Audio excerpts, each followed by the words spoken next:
that shit out of here. We're live. Oh boy, what's going on, everybody? What's going on? We're changing it up over here. We're doing it on Saturday nights now. Yeah, the week's getting a little bit too crazy. Unless you want to see me over here going like, so Jake, how was your week? No. We had to switch it up. So yeah, I've been feeling that on Thursdays too. So now we're either going to be going on Friday nights or Saturday nights. I kind of like the Saturdays because I still feel like I got energy to do this thing, man. You know, and there's also something to be said. Now, next Saturday, I know I'm going to be a little busy. So I might not be able to do it Saturday or Friday. But it's possible I can do it Saturday live from where I'm going to be, which is going to be crazy chaotic. And I probably will. You won't even be able to hear me. I probably won't even be able to hear you if that's the case. I'm going to be at like a family event. So, but like always over here, we're going to start off with a little bit of an unboxing that I got this week. Hell yeah. I backed this campaign over on Kickstarter. It's from Matthew Wilding. It's called Small Bites. Tales of horror, sci-fi, and fantasy. So it's like a little anthology put together by this one creator. But I went a little overboard, man, because on his campaign, you could get all 7 of the books that he created for $30, including the PDF files. Dude, I remember that. We were just talking about it a couple weeks ago. I remember, and so you got it pretty quick. I did get it really quick, and this thing's pretty heavy. So this is me unboxing Matthew Wilding's creations. So hell yeah. Let me get this.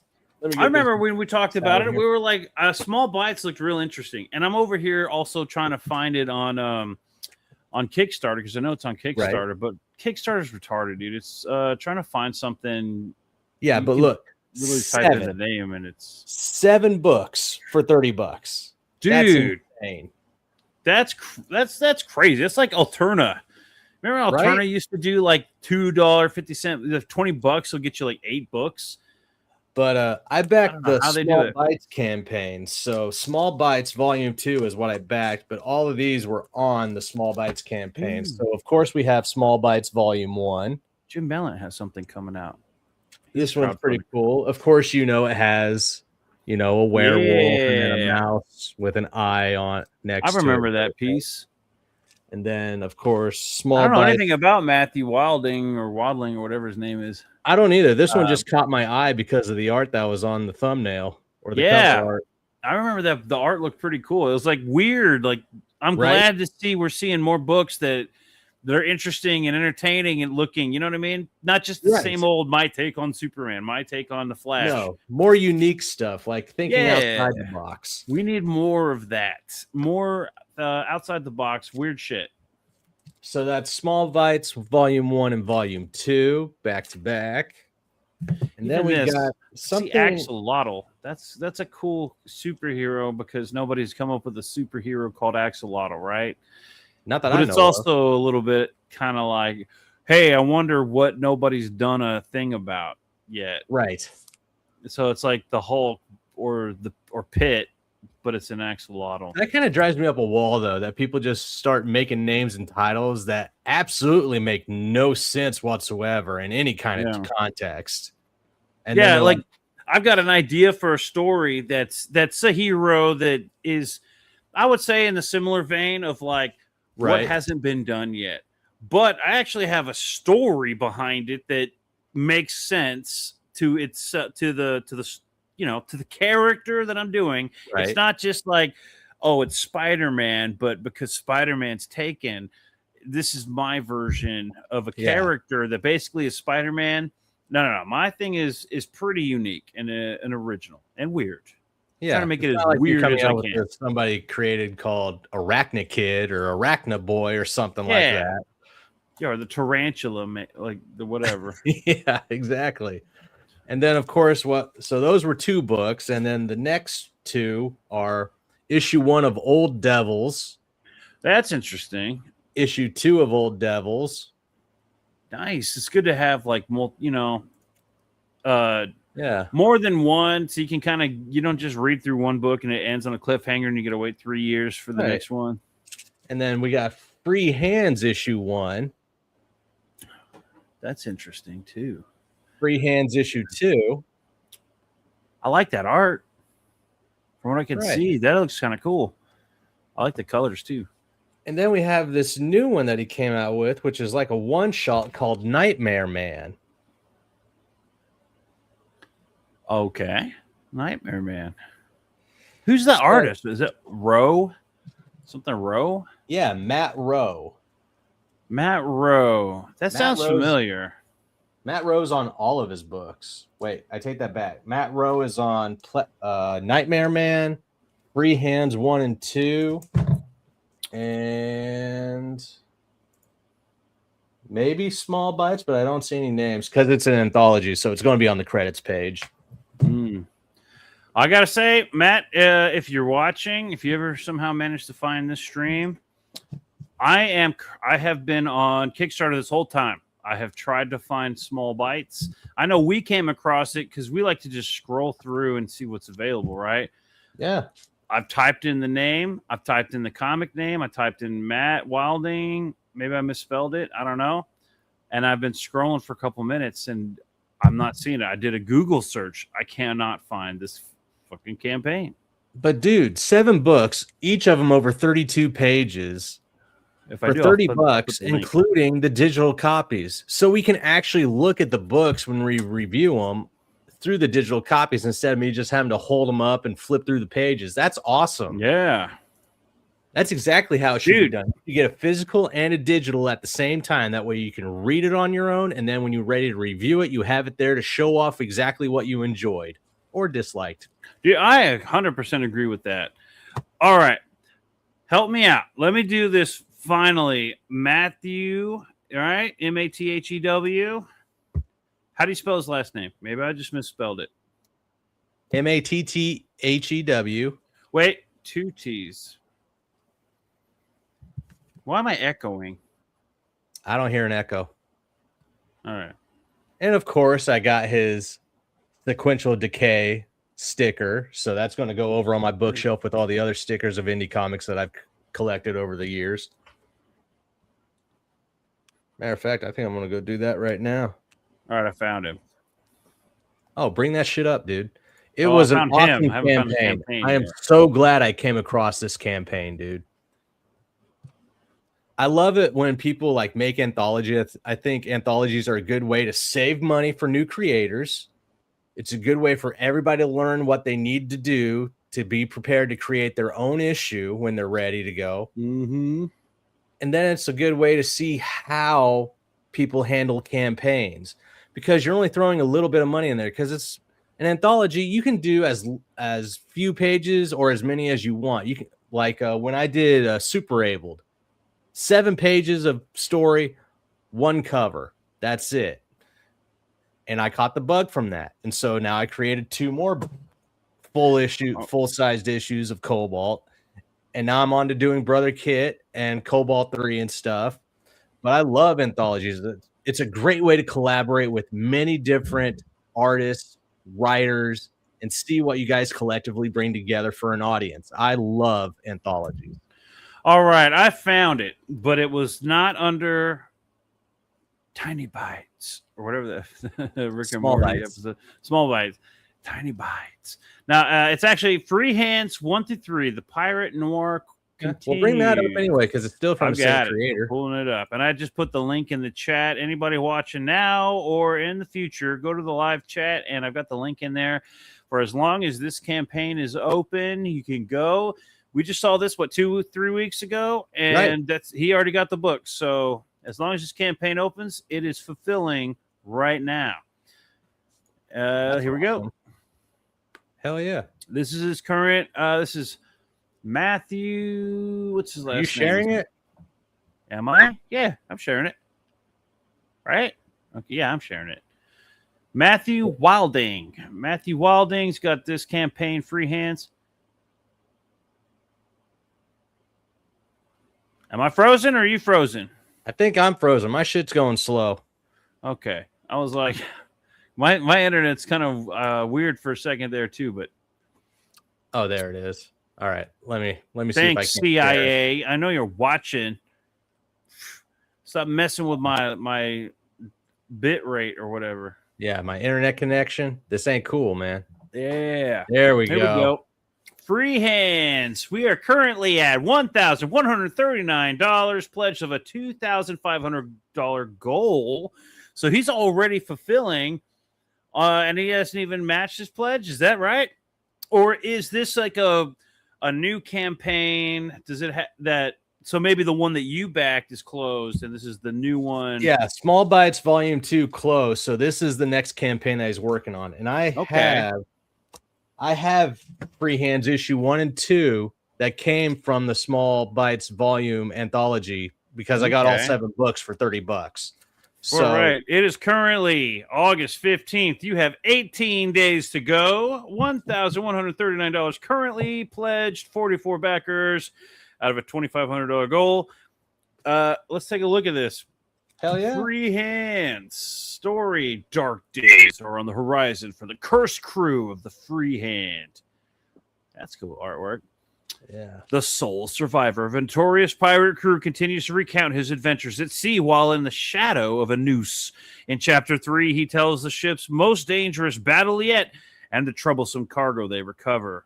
Free Hands is a 6-issue historical noir adventure series about a small rebellions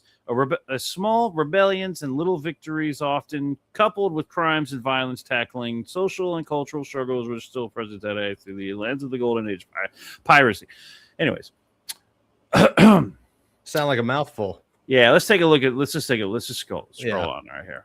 All right, pirates. Yeah, buddy. I like pirates. I like the artwork's pretty good. I love pirates. All right, I'm digging it. Pretty cool. Well, we got an anime cover, a manga cover. Yeah, that's a manga cover, which I still kind of dig, actually. Yeah, I do actually. I like the sails. I don't know what this dude's up in the clouds, but that's kind of cool. Oh, I like this one. This is cool. Oh, the artwork.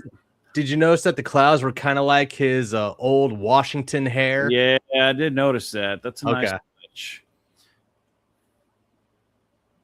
He looks like I'm not. That's all right. I'm not going to comment.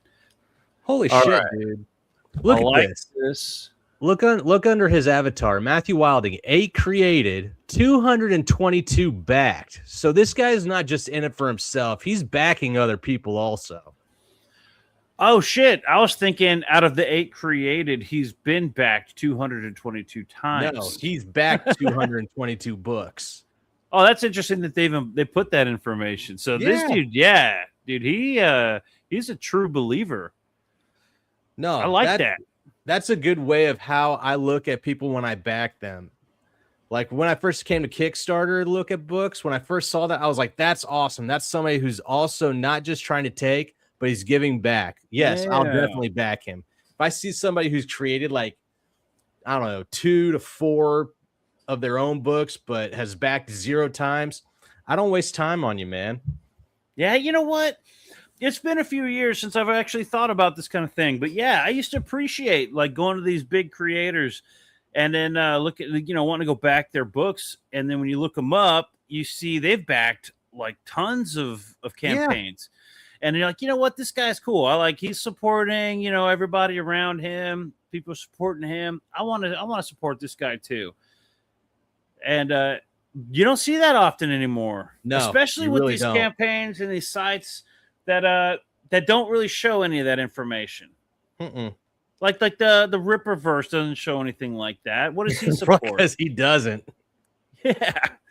I mean, in Kickstarter, Indiegogo, we're kind of getting away from with Back Me Bro and Fund My Comic, which I got a Back Me Bro story, by the way. I would love to see Back Me Bro put that up. I want to see who has the balls to do it. Show what you've created. Show what you've backed. That's fair. That's a fair thing. Yeah, man. I would agree with that. So, okay, here's my Back Me Bro story real quick. Ethan Van Sciver was having one of those 50% off sales, right? Okay. And he's got everything on Back Me Bro. He's got a store.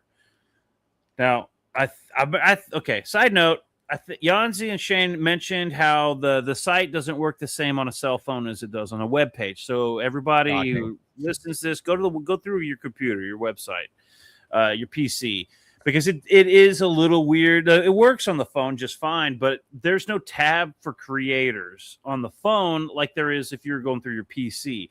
On your PC, the web page is spread out. It's got tabs for a lot more different things that you can look through.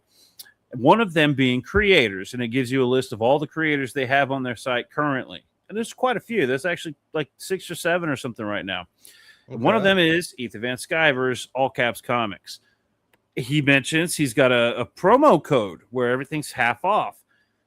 So I go in through his store, and his beanies are already less than half off, right? They're $5 right now, all right, on the regular. Of course, it's 110 degrees outside, so who needs a beanie, right? Right. Winter's coming, and here's a promo code for half off of that. So I'm like loading up my shopping cart. I haven't ordered anything on Back Me Bro yet, and so I get all these beanies. He's got that Storefolio that I've been wanting for years, but I couldn't afford it on the campaign. The honeycomb, it's on there. It's actually already at a really good deal, $50. Those things are cool. I have the Blood Honey one. Those Storefolios are legit, dude. Totally worth it. And it's half off. He had this promo code. Okay. I'm watching, and the only reason I know this is because the next day after he did a live stream, I'm seeing he's like talking about this promo code. So then I'm like, oh, right, I got like $100 worth of stuff in here. And I've got the money on my card, right? Not much, it's not going to kill me, know, to drop like $60 with shipping and everything. I'm assuming, $70, right? Total. It's cut $100 in half for the price of the items, and then you add $20 or so for shipping. Yeah. Okay. Well, I type in the promo code and everything, and $100. And I was like, oh shit. What? Yeah, I didn't realize. And he did mention on his live stream that you got to check your statements, because on the website it's going to look like it charged full price, but you got to go to your statements. I instantly start getting messages like, "Oh, you're over limits." Well, my dumb ass didn't realize those promo codes have a time limit, and it's been a day or two since that live stream. So I'm like, "Fuck, man, damn it, stupid!" You're right. So I put in a request. I'm like, hey guys, this promo code's not working. And I don't realize that at this point, I don't realize that the promo code just expired, right? I'm like, what the fuck? Anyways, I send an order, whatever you fucking call it. Those I've got a problem with my order. A request form? A request form. Let's just go with that. It's one of those technical terms, but sure. Dude, within like a minute, Ethan Van Sciver responded. And he's like, hey, man. Yeah, dude. He's like, hey, man, I get an email. It says, hey, you've got a response for your order request or whatever. So I go to my email, and I'm like, oh, shit. Ethan actually responded within like a minute. So and it's like, hey, man, sorry. Check your statements and everything. I've been hearing this a lot, but usually on your statements, everything goes through. I checked my statements. It legit was like full charge. So I sent a screenshot to him, but I don't know how to send it to him through my email or Back Me Bro. So I go to Twitter and I send it to the DMs. Okay. I sent him a screenshot and I'm responding. I keep getting this response in my email. Mailer demon, like no reply, yada, yada, yada. And I'm like, oh, what the fuck? How can you send in a reply to a no reply thing? How am I? I'm sitting there going like, damn it, this website and all this shit. Well, once again, I'm getting an email notification. I'm responding to a notification email. Yeah. So I go to the website and I'm like going to the actual order. And there it is right there. There's a response, like a message board for your order. So I'm like, oh, Ethan hasn't even been getting my messages because I'm replying to a no reply email. So then I go back and type in everything and it replies. And I let him know I sent a screenshot to the DMs because I don't have any way to do that through Back Me Bro. And within a minute, he responds back. He's like, well, I'll do a refund if you want. And I'm like, oh, dude, that's awesome. I do the refund. This is probably the only actual criticism I have for that website as of right now. When I did the refund, I couldn't even tell that I did a refund. There was no notification that I had done a refund or the refund was accepted or anything, right? Okay. Other than like a box pops up and says you hit send refund request, and it goes like your refund request has been sent. Fair enough. Except when scrolling through the website, like it gives you the option to keep sending a refund request, right? Okay. Like it doesn't like say, hey, your refund request has been sent, idiot. You don't need to send another one. The option was still available to send another one. Hey, Zombie, what's going on, man? Anyway, so I send Ethan a message. I'm like, hey, man, sorry to bother you, but I'm not even sure if this request went through. I'm afraid my card's like over limit because I didn't, think about it and yada, yada. He's like, no problem, dude. It's all good. And I checked my statement. Everything was fine. Once I get paid, I'm going back. I'm going to get that Storefolio. I'm going to get those fucking beanies. And I'm going to get, that everything. And he's got a new 50% off. It's probably expired by now, but yesterday he had swing. Anyways, that's my Back Me Bro story. And the site works pretty good, I got to say. I'm impressed. I like the site. I like that he has the store option. And I like that.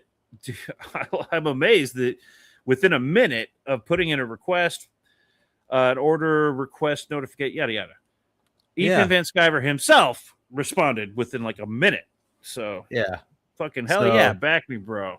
And I sent them. I guess that's all those turkeys out there that says that he doesn't respond to shit. Yeah, he responded immediately. Hell yeah, he did immediately. So I let him know all the weird kinks and hiccups that I had. Maybe I'm wrong. Maybe I'm just like, I'm not user computer friendly or whatever. But those are my issues. Pass them along to Shane and Yanzi. And let's get this thing going, because you know what? I was very satisfied. Cool. And I'm sorry that my order wasn't able to go through this time. It will next time, whether it's half off or not. It's still a hell of a deal for that shopping cart that I had. That's right. Back to this thing. That was my Back Me Bro story. Free hands, issues 1 through 3, right here. Ooh, Matt Rowe. This is a good cover right here. This is cool looking. I like it. That. Yeah. Now, the question is, here's the interiors. Mm-hmm. It's kind of like Walking Dead. Kind of. Actually, it's more detailed than Walking Dead. If anybody's read Walking Dead. Yeah. Or on par at least. Let's see here. Nice. I actually like this page a lot. I really like his panel layouts. I think he did a really good job. Yeah. Or Matt Rowe, since he's the artist, I believe. Matt Rowe's done a great job with this. All right. This is Matthew Wilding right here. Does he look familiar to you? I don't recognize him, but he looks very serious. Yeah. Museums are not neutral. What does that mean? I don't know. I don't know either. You can definitely tell he's an artiste. Whoa, this guy's freaking me out. Who's this? Jeremiah Sheik. Who is Jeremiah? What do you think he does? Artist. Art for issue number 3. Okay, so that was his artwork up here. Okay, cool. All right. Oh, yeah. And who's this guy? Matt Rowe. Matt Rowe. This guy looks like a dude I could chill and drink a beer with. Right? Okay, so he's the one who did it for issue 1 and 2, which is what I have. I don't have issue 3 yet, but if I enjoy issue 1 and 2, I will review them, and then I'll go and back issue 3. Tobin Rickcock. Oh, lettering. Okay. Cool. All right, let's take a look at the rewards. Just out of high school. Yeah, dude. I mean, yeah. Lettering, right? You got to start somewhere. Yeah, you got to have lettering. All right. Free hands. Number 3, print edition. Free hands number 3, digital edition. A signed copy. Thanks on the inside cover. All right. Okay. Optional add-ons. Free hands print. Yada yada yada. Free hands print. Yada yada yada. Where's the old Devils number 2? Okay, this is what I don't like. Where's the option? Those to are the see- options on the No, on the left and the right. This is another thing. Okay, I do like Back Me Bro in that sense, in that regard. You scroll. Oh. Here's one thing I gotta. Okay, anybody watching? If this gets back to Shane Davis and Yanzi, when I went to click on the creators, right? I had to go to the website on my PC to go to the creators tab. I click on Ethan Van Sciver. Now, granted, I'm dedicated. I'm dedicated. But it went to his personal page. All right. Okay. It needs to go to his store. Okay. Like when you click on his name, it needs to go to his store, not his profile, because people who are just curious, in my opinion, will look and see that there's nothing available and then click off. Right. It needs to go straight to the store. And if they want to know more about Ethan Van Sciver, they can click on his name and then go to his profile from that point, but not the other way around. So you're saying have the avatar go to the store while the name goes to the profile. You click on his name, you click creators, and the Dropbox drops down, and you say all caps comics, right. And it goes to his profile, not his store. There's a little link that says store, right? You got to click on the link. Now, at first, I couldn't find anything for sale, so I clicked off. And then I was like, wait a minute, I got to be missing something here. So I went back, and then I saw the little link at the top and was like, oh, then I got to click on the store link. All right. Right? Maybe I'm an idiot. Or maybe most people will click off. You know what I mean? Justin, what's going on, man? What's going on, Justin? Just saying. These are my 2 cents as a backer. And I agree with it. Yeah. I mean, it's got to be user-friendly. It's got to be like in your face, buy, right? You don't want to go, as much as I want to know everything there is to know about Ethan Van Sciver, when I want to go buy something, that's not what I want to read about. Just saying. If I'm going to a site called Back Me Bro, I immediately want to go to a store. Yeah, exactly. So just that's a pointer right there. Somebody who went and checked it out and was ready to buy. Now, I'm trying over here on Kickstarter. Now, this is a problem with Kickstarter. You're on the back cover, 200, buy half a page, Pirate History Tour. What is Pirate History Tour? What do you think that is? All 3 books. All 3 books? I thought that's what this was for. I have no idea. Go over to the boxes, see if it says anything. Sequential Decay Digital Catch-Up. I'll click on it. Pirate History Tour. Pirate History Tour is that? Join Freehand's writer, professional public historian, tour guide Matthew Wilding on a guide. Oh, he's a historian tour guide on a guided walking tour of Boston's pirate history. See where pirates worked, raided, and died near the city's downtown and north end neighborhoods. Extra tickets are available as add-ons. That's actually kind of cool. That's interesting. I've never seen anything like that before. Dude, I've been to quite a few places just because of Oser and using their prosthetic and being able to travel with them. The 2 places that I enjoyed the most when I traveled was Boston and Portland, Oregon. Completely different settings and atmospheres, but those are the 2 that I have enjoyed the most. Just because. Let's say you end up in Boston, and you're like, I want to go. Is this like a discounted pirate tour ticket? $50 is a lot for a pirate tour, but not if you get the book along with the pirate tour. No, I'm sure it's, you're going across the city, so it's not like a little 30-minute thing. It's like an hour tour. Where I'm from, so we got Port Aransas, right, in South Texas. They have a pirate ship that it's like fucking ridiculously expensive. It's for kids. You basically take your kids, and every ticket's like $80, and you go on this big pirate boat, and the adults I think go drink while the kids go play with pirates on the boat, right? And it's a pirate boat. It's like motorized, but it looks like a pirate ship. And you go out in the water, and they treat the kids like shit, and push them around, make them swap the deck and shit. You look and you laugh at your kid getting pushed around by pirates, and then they give them some gold doubloons and and then say, "You're an honorary pirate member of the crew." And then the kids go, "Yay!" And then they fight. There's a big pirate fight. It's fun. Kids loved it. My kids loved it. But it's expensive. Yeah, that So a sounds pirate like a tour, $50. That's on par with about what I was saying with that pirate tour in Port Aransas. well, yeah, it says right there with this tier, it includes 2 tickets and 2 copies of Free Hands issue 3. So that's a good deal.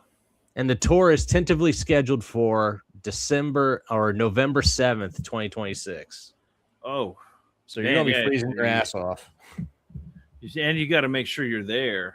Yeah, it's still a pretty cool idea. I like that he's like adding the ticket tour. That's pretty cool. If he's like some historian and he's a passionate, and I love pirate lore. I love reading about pirates. Pirate shit is fucking cool, man. I'm telling you, dude, the Pirates of the Caribbean trilogy. One of my favorite books is Treasure Island. Okay. So I liked Black Sails when it came out, the first season. I was just like, holy shit, this is badass. Then they made Flint gay, and it's like, I'm willing to even try to look past that and understand it, but damn, dude. And then they did have a pretty cool finale. The finale was cool. Pretty good dialogue in that. The acting was always top notch.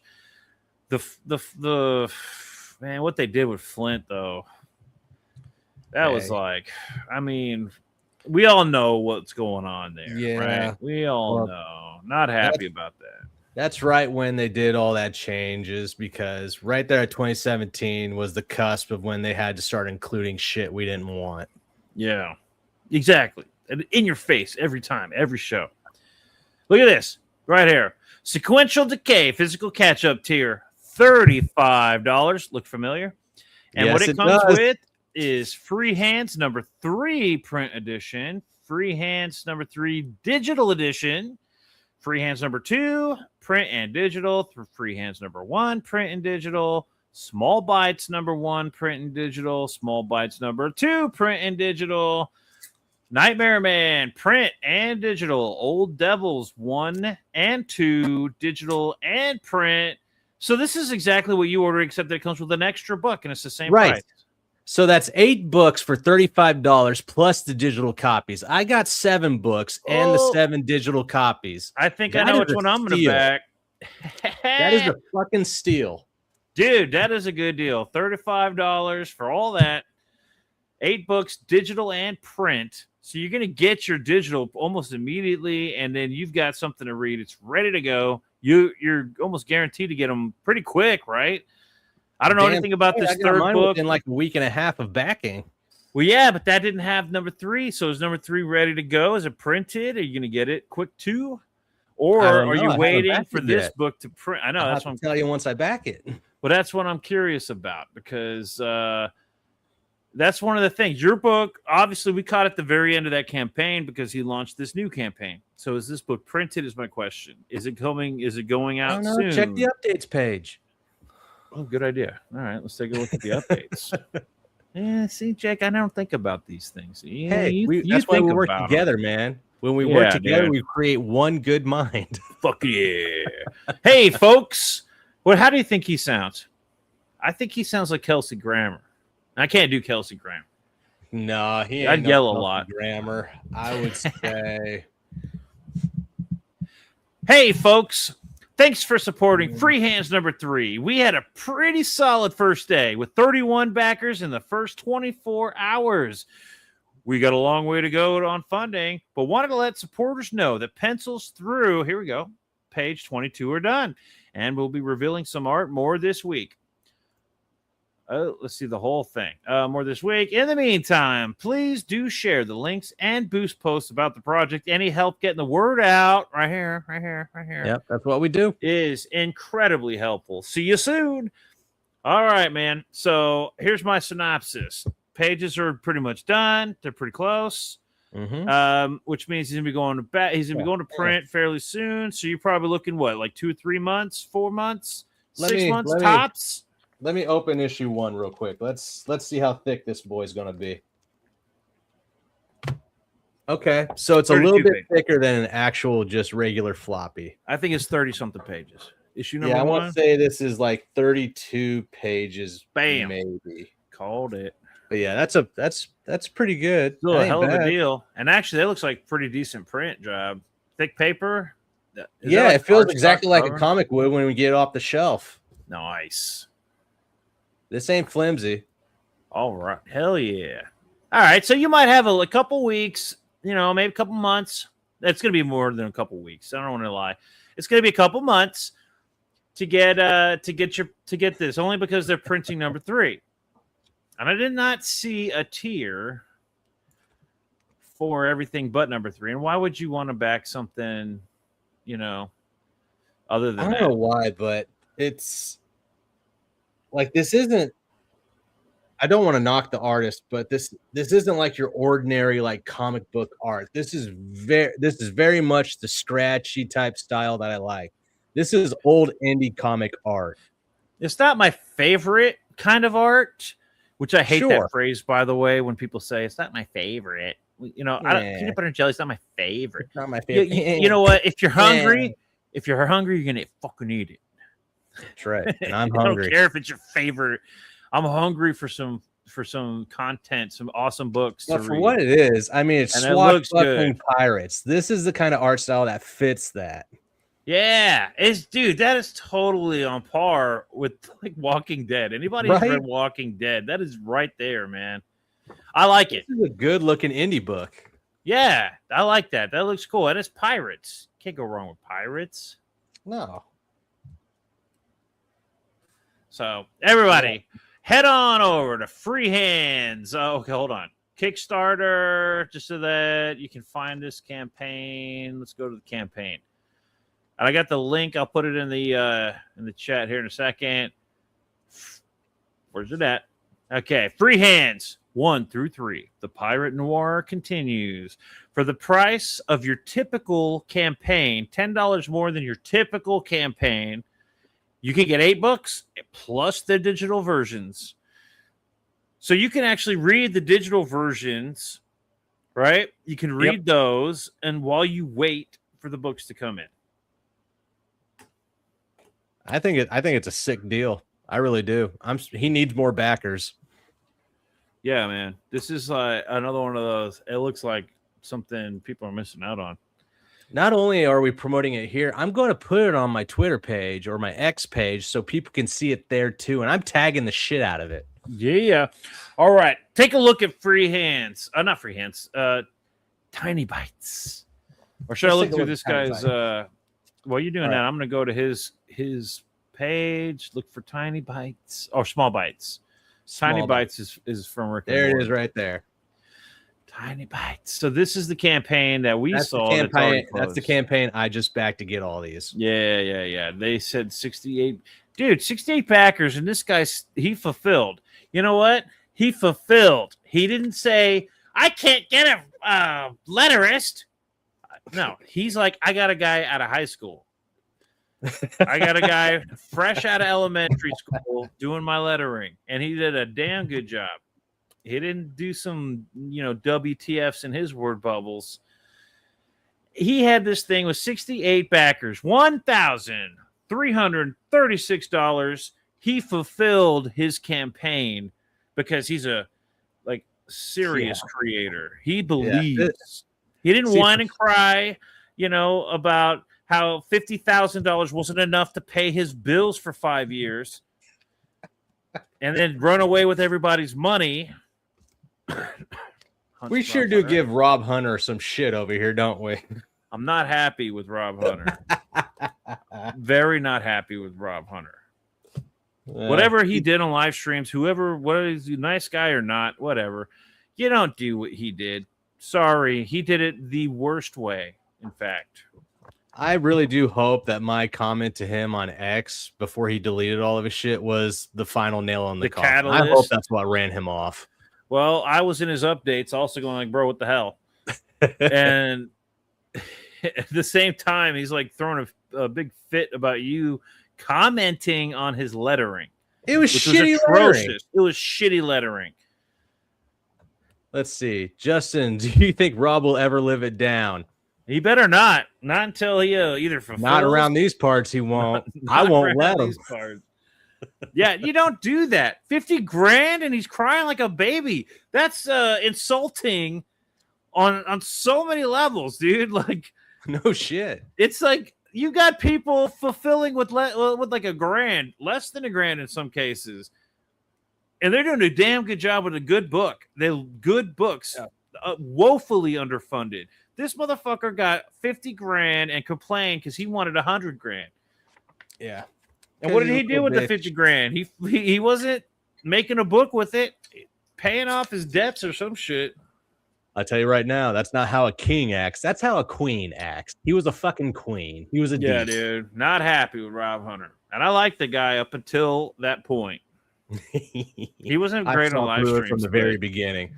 When I first saw him on Kings, I was like, something's not right about that guy. I didn't like him on the Kings.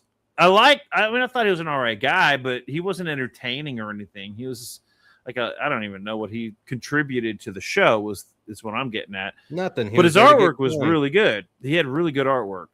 All right, let's check out Small Bites. This is Small Bites Volume 2, and I haven't read it yet. I'm going to read them in order, so I'm going to read the first one, then the second one. But this is the cover. I absolutely love that. That's awesome. That's a cool cover. That's a cover by Brian Blondo. Yeah. And then this is one of the stories in here. This is some gnarly art. Dude, I like this artwork. Yeah. I love this. The way that dude's dome over here is just fucking crooked as hell, like he hit a staircase or something. That page right there with the weird fucking praying mantis jumping out. I love that, dude. It's weird, interesting. You gotta let me know how this book is.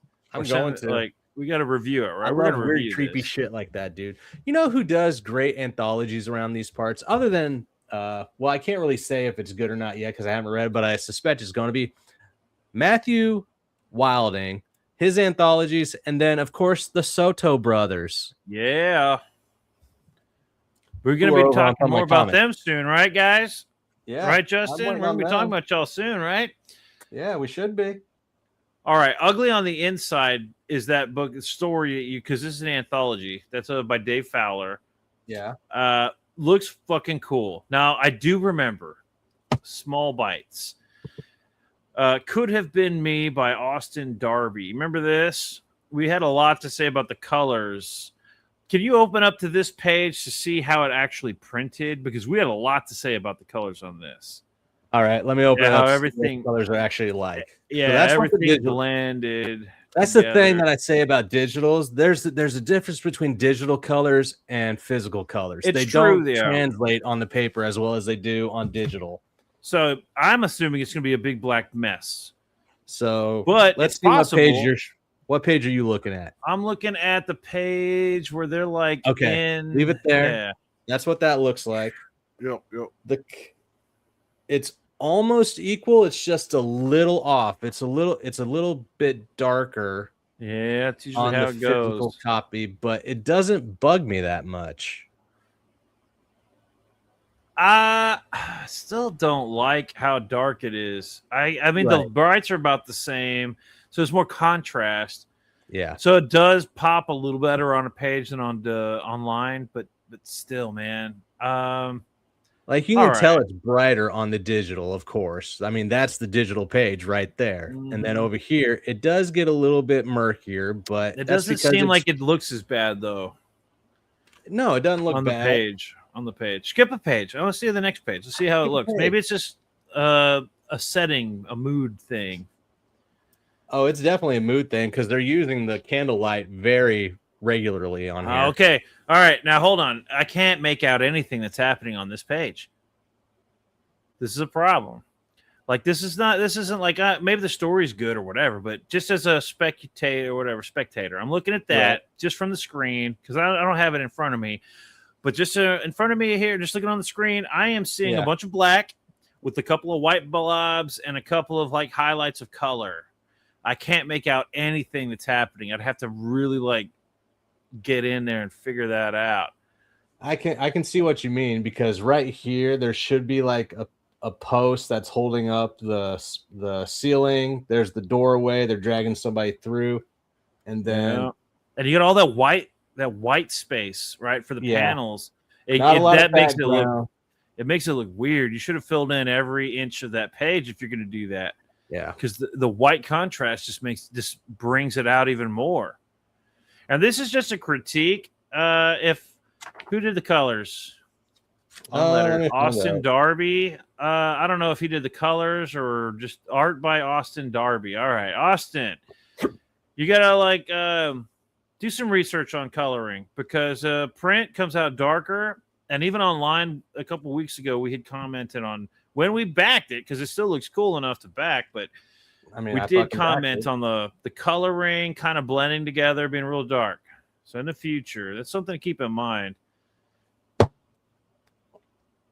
And then the next story was Welcome to Paradise, which was the Western. Back to actually some pretty cool artwork. This was that Western that we were looking at. I don't know why his pinky's out. That's weird, but maybe it's part of the story. Like maybe he's got a dainty wrist. Yeah, he's like one of those. There's the good, the bad, the ugly, and then there's like the good, the bad, or he looks like the bad. There's the good, there's the bad, and there's the flamboyant. It takes a village. Oh no, I hate that phrase. It takes a village. I always didn't hate that phrase until the past 7 years. Now you notice there's phrases out there that I don't even care how accurate or inaccurate it is with the politics and bullshit. It takes a village, right? That used to mean hey, you know what? Everybody contributes to the to everybody's behavior. Everybody is involved. Obviously, the parents are the ones raising the kids, but they go to school, right? They go to church. They go to wherever. It kind of takes everybody to be the example for these children to grow up and, lead, whatever. Until it became a political phrase. It takes a village. Yeah, exactly. Just I've never heard the phrase military-aged men. But that phrase instantly pisses me off. Because they can't say we got a bunch of grungy people crossing the border. We got a bunch of dudes here. They're clearly terrorists. No, military-aged men. That's a framing mechanism. And I'm not an idiot. Stone soup. That's right. I had to read that book to a bunch of kids once. I don't know. How'd that go? Well, I mean, they're kids. It's a good message. It's just like all things that, start off good, get twisted and turned into things. People try to take something that it was a good idea and then they twist it and turn it. And now it's like dog water. I don't know, man. Yeah, and I don't like phrases that people twist around and now they mean weird shit. Military-aged men. Now, I never heard that phrase before, but that's such a weird way to put that we've got a bunch of people crossing the borders. And it's not just here. They just recently had that invasion over there in that other country, and it was all bunch of thousands of military-aged men. Wow.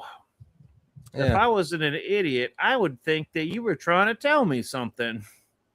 I think you're trying to put an idea in my head there. Yeah, it's like when I was out at work the other day and I was just on a smoke break and I asked my friend, I was like, hey, you want a fag? And he was like, dude, I'm not gay. I was like, what the fuck's wrong with you? What does that mean? You want 2 fags? Well, this economy, that's to be like $5. You thought I was hitting on him. An American frontier, a group of bandits find and disrupt a prosperous, healthy, and suspiciously orderly and untouched town. That sounds like an episode of X-Files. Right. It takes a village.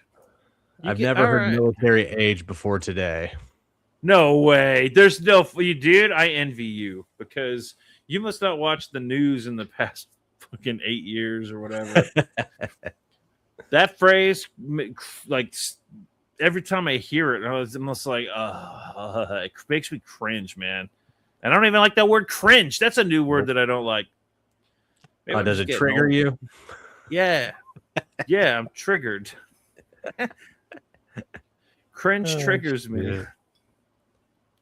I like the artwork. This page, this from these panels that I'm looking at here, it does remind me of like the artwork you'd see for like 70s westerns. I feel like I'm almost watching an episode of Doug. Really? Yeah, one of his like crazy, whimsical, like day fantasies where he just like zonks out in front of Skeeter. Because the facial features remind me of the characters from Doug. I'm not seeing it, but the middle guy in that top panel, the middle guy right there. This guy with the hand? Nope, other panel. Oh, okay. Yeah. I can kind of see that. Skeeter grown up. Yep. This reminds me, this panel right here, this guy. This reminds me of, have you ever seen The Good, the Bad, and Ugly? I love Clint Eastwood. I love his The Man with No Name. Mm-hmm. I love that trilogy. This reminds me of like the artwork you'd see at the beginning of those movies. Yeah. Walk, don't wiggle. Walk, damn it, walk, don't wiggle. All right. That looks cool, actually. Like I want to read that. What else we got? Fans of the Twilight Zone, Tales from the Crypt, Shutter Magazine, The Outer Limits. All right, thank you for that. The fans of is a decent take. All right, so I get it. If you're fans of these things, this is the way to do it, folks. If you're gonna mention titles, if you're fans of something, don't say it's like this. Yeah, like don't that. say if you're a fan of this. This book is a mixture of X-Men meets this meets that meets this. No, don't do that. Do it this way right here. Whatever I don't even know which direction I'm facing. For fans of this, you'll enjoy my book.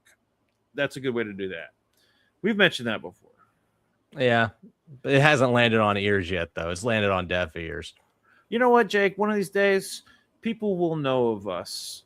They'll listen to us one day. We might have 10 people in the chat someday. Someday. And at that time, they'll go back and rewatch everything we've ever said. That's and fine. They'll know, and they'll be like, you don't have to tell me, sir. I've already seen every episode. I already know what you're talking about. I am in the lore. That's the goal for the rest of the year, is to get 10 people viewing at the same time. Fucking A. We might even get monetized in 10 years or so. Hell yeah. We'll get there. No problem. I remember this. This looked cool. Mm-hmm.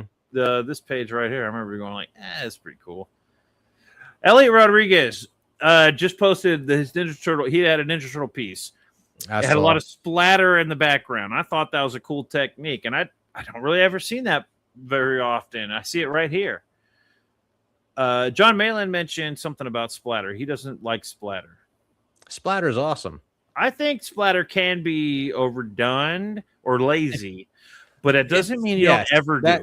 That's the key with splatter. You have to know what the fuck you're doing with it. You can't just drizzle in. It's a texture. People just do it because they're lazy. They want. See, that's the thing. All they do is hit the texture button. They're not actually like making the splatter themselves. That's what they're doing it digitally. Splatters is the thing about splatter is that it's cool because it's a natural thing. When you use it digitally, it looks stupid unless you know the dynamics of how splatters work. Justin. There you go. Okay. Justin, Mo. Go get some sock puppet accounts. Go do it now. Those 10 viewers. But yeah, so digital splatter doesn't work as good. You got to do it natural. Like it just looks better naturally. So I have no complaints, even when you're being lazy and doing it as just a cheap effect to make it real quick and easy artistic statement with your piece. Mm-hmm. It's still better than doing the same thing digitally. Digitally is just. Yeah, it's difficult to make a digital splatter look good. But I see some texture. It's not natural. That's the problem. This right here is a digital splatter. I am almost positive. This is a digital splatter, but it's a texture. And it's not like he's lazily using it. It's a texture that they're doing with it. So it works. It's perfectly fine to do it.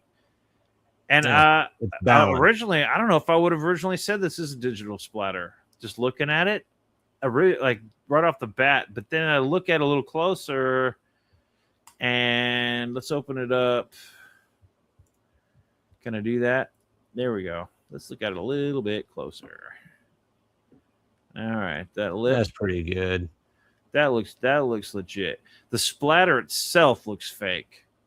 But the drawing looks real. It doesn't look digital. No, that's what I'm looking at is the lines of the actual drawing. I'm not. Yeah, the drawing. I don't think that's digital. I think the splatter is digital to add texture to it. Because maybe the drawing was too simplistic. I don't know. Justin, what do you think? Am I right? Am I wrong? That doesn't look digital to me, but the splatter does. For as little as what's going on this page, it's a really good page. Yeah, let's read it. Let's take a look here. Oh, wait. Let me, can I zoom out? There we go. All right, let's take a look. Got a chick with some goggles on. Okay. There's a dialogue box at the bottom of the first panel, so we got to read that. Oh, okay. Right. The first glimpse into the future was so small. It would have been easy to miss if you weren't looking for it. Okay. All right. On a run of the Mill Tuesday, we conducted a test we tried hundreds of times before. Dr. Pierce Everton had been attempting for years to use a camera to glimpse into the future. This time he did it. Advance notice. Okay. So they got the that thing that's in the Vatican, the chronovisor. They created the chronovisor. I dig it. Dude, the chronovisor is one of the most wildest things I've ever heard of. It's a good splatter if it is digital. I agree. If it's digital, it does work. It gives the page texture, gives it grit. And I can understand why they would use it. He says there's a lot of control on the gradient from dark to light. That's digital. That's a hard thing to do with this like splatter. This is a spray, right? It's not just a splatter. This is a spray. That's just why I think the splatter is digital. Because it's very controlled, like you said.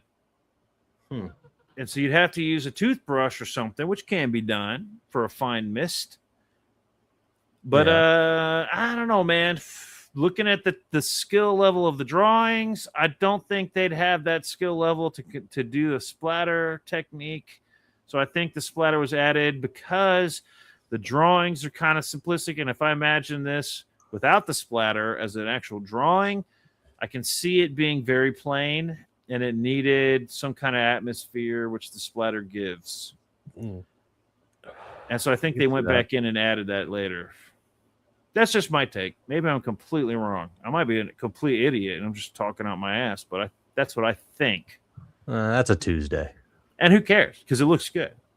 I'm not complaining. I ain't judging. I'm just saying it's what I think happened here. And I like that it's a sci-fi chronovisor story. That's cool.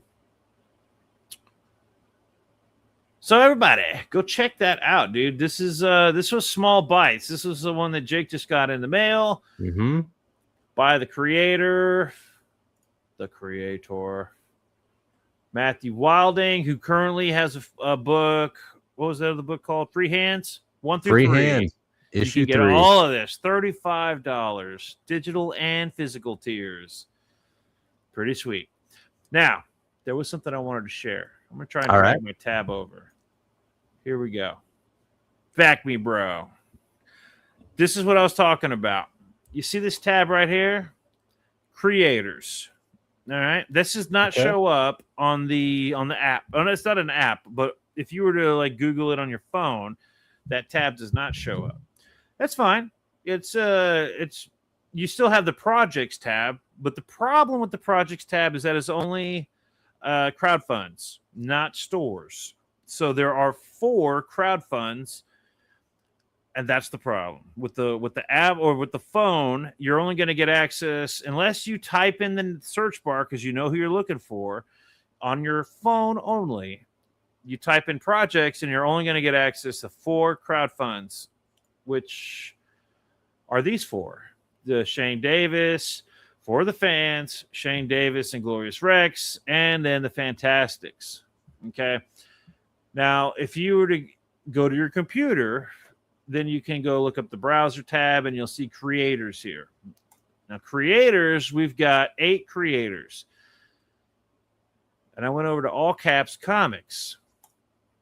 And this is what I was talking about with the page. It doesn't go to his store. And if you were to just look at this right here, you'd be like, All Caps Comics, 0 projects so far, because he's got a store around here somewhere. Oh, wait. What? No.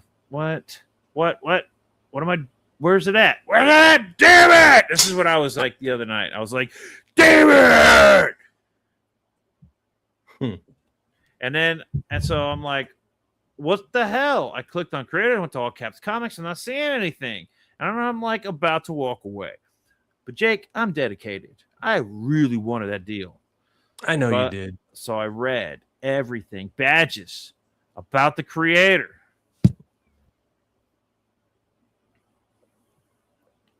Yes, thank you, Justin. I agree.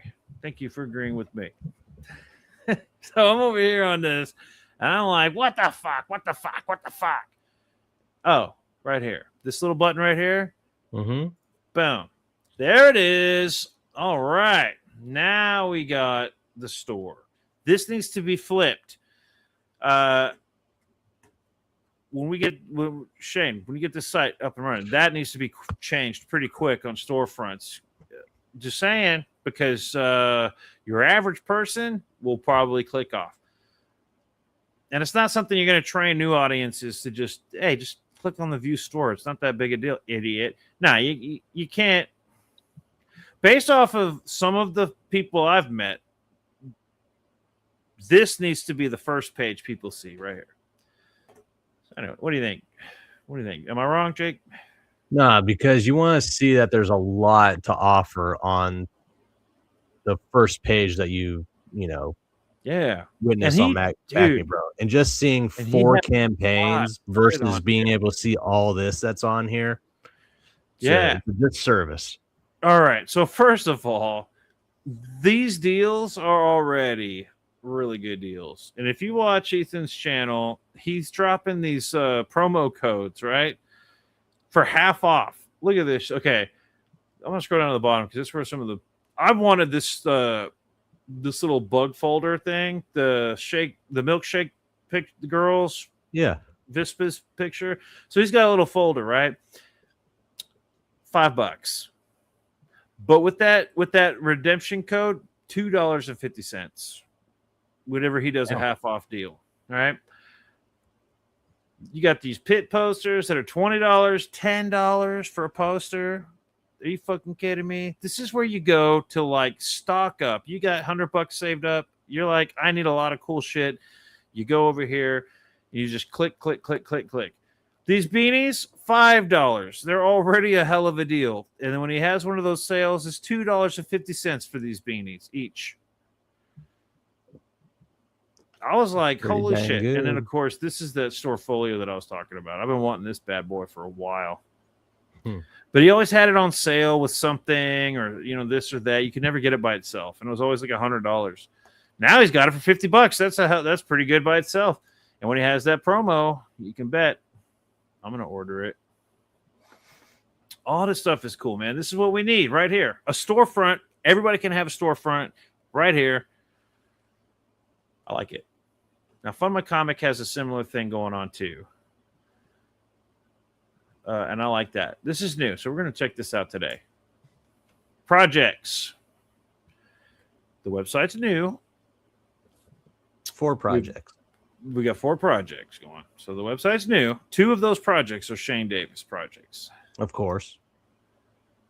And we got a Compass Comics. Who does Compass? Yeah. I don't know. Who's the Fantastics? I've heard of Compass Comics. I just remember who they are. The Fantastics. That's pretty cool artwork. I like that. Yeah. I don't like that it's clearly Fantastic Four-esque, right? Well, again with the I don't like it. This is Graham Nolan. Compass Comics is Graham Nolan. I think that's just because of the name Fantastics and then the title and card. the Ditko artwork. Maybe. Can you click on it and see what it actually looks like? Let me try and open it in a new tab. Let's take a look. Control plus. I mean, am I wrong? No, you're not wrong. Matter of fact, I would almost say that's an homage cover. I feel like I've seen I mean, I'd be willing to bet. I don't know which one, but I'd be willing to bet that is an homage. Maybe I'm not a real comic book fan because I don't know which it's homaging, but I think this is clearly a homage to something. Probably a Fantastic Four cover. That's probably the Fantastic Four fighting, I would say, Galactus. Yeah, I could see that. 100. Yeah, Galactus reaches out like that towards them at one point on a cover, right? Yeah, or at least like the Molt Man or some kind of mud monster does. One of those characters does. I'm gonna look up Fantastic Four covers because I'm sure. Who did Fantastic Four art back? There was it Ditko or is it the other one? Who was the other one? That Jack Kirby? Kirby. Is it Kirby? Am I wrong? Ditko was like Spider-Man or some shit. This is Kirby. See, I'm an idiot. Kirby. Let's see. I'll find it in a couple seconds here. Fantastic Four covers. That has to be a homage. Who's calling me? Somebody's calling me. Just say Fantastic Four Galactus cover. All right, hold on. This guy's calling me. All right. Fantastic Four Galactus. Sorry, I'm doing this on the other screen. Justin's even on the same page. Yeah, right. I'm doing this on the other screen because I don't want everybody to see my search browser because all the weird creepy shit. I don't want to see your cookies either. All the porn, yeah. Like all my searches. You don't want to see that shit, guys. I'm not seeing it right off the bat. Watch this. Somebody's gonna like reference. They're gonna like talk. They're gonna like sit here and EFAP this section. Yeah. These guys aren't real comic book fans. That's fine. Nobody needs to see your cookies, dude. Nobody needs to know about your Candace Owens porn. Yeah, it's a Candace Owens. I'm not even gonna like make up shit that's funny just for the sake of the joke. I'm not even gonna go there. Hold on a second. Whatever. Let's keep going. Yeah, I'm not saying it. All right, Graham Nolan. What cover is this a homage to? Who else? Annihilus, you think? Annihilus? Let's check it out. Annihilus. No. I mean, who else? Doom? When you look at it, I mean, the Fantastics, of course, it has an F, but that's immediately reminding me of the Incredibles. And then just the title card with the font is, of course, Fantastic Four. So this is definitely like alluding to that. But I've never heard. Is this a new book that Graham's doing? The Fantastics? I guess. I don't know. Man, I want to see original stuff from everybody. I'm tired of this, like, the Fantastics, the whatever. You know what I mean? It doesn't make me want to support like books. This was Graham Norton. It says it's Nolan. It's Graham Nolan's. It's Compass Comics. Like, let's take a look. Maybe this is just like it's like the Incredibles. The Incredibles, Fantastic Four, superheroes, monsters, aliens, action, adventure. What more do you want? I mean, that's fair. Maybe it's like the Fantastic Tales or whatever, right? And it's just the cover he used and the font and everything to come on kind of homage everybody. the Fantastic Four. I want to see something new. I want to see something original. I want to see something fun that I've never seen before. I'm even willing to go back and look at something old, like Weird Science. I've been reading Weird Science. I love Weird Science. I don't care how simplistic some of the stories are. The Weird Science is just refreshing because it's just a bunch of weird, random shit, crazy thoughts. That's all they are. They're just like, some guy's like, oh, wouldn't it be weird if, somebody put their brain, in a jar, but they were still alive, and the doctor was like trying to bring him back in a body? That'd be kind of weird, right? And they wrote a quick story about it. It's just, it doesn't have to be deep. It doesn't have to be crazy. It's just weird. Yeah. You don't want to see my Galactus theme shit, dude. And my Thor hentai and Galactus hentai. Yeah, nobody wants to see that. So I'm doing it over on this other tab over here, but I can't find it, man. I can't find it. What cover that is. I'm not a big. You can't tell me that font, that title card font. That is the Fantastic Four font. Oh, yeah, I think that's close enough.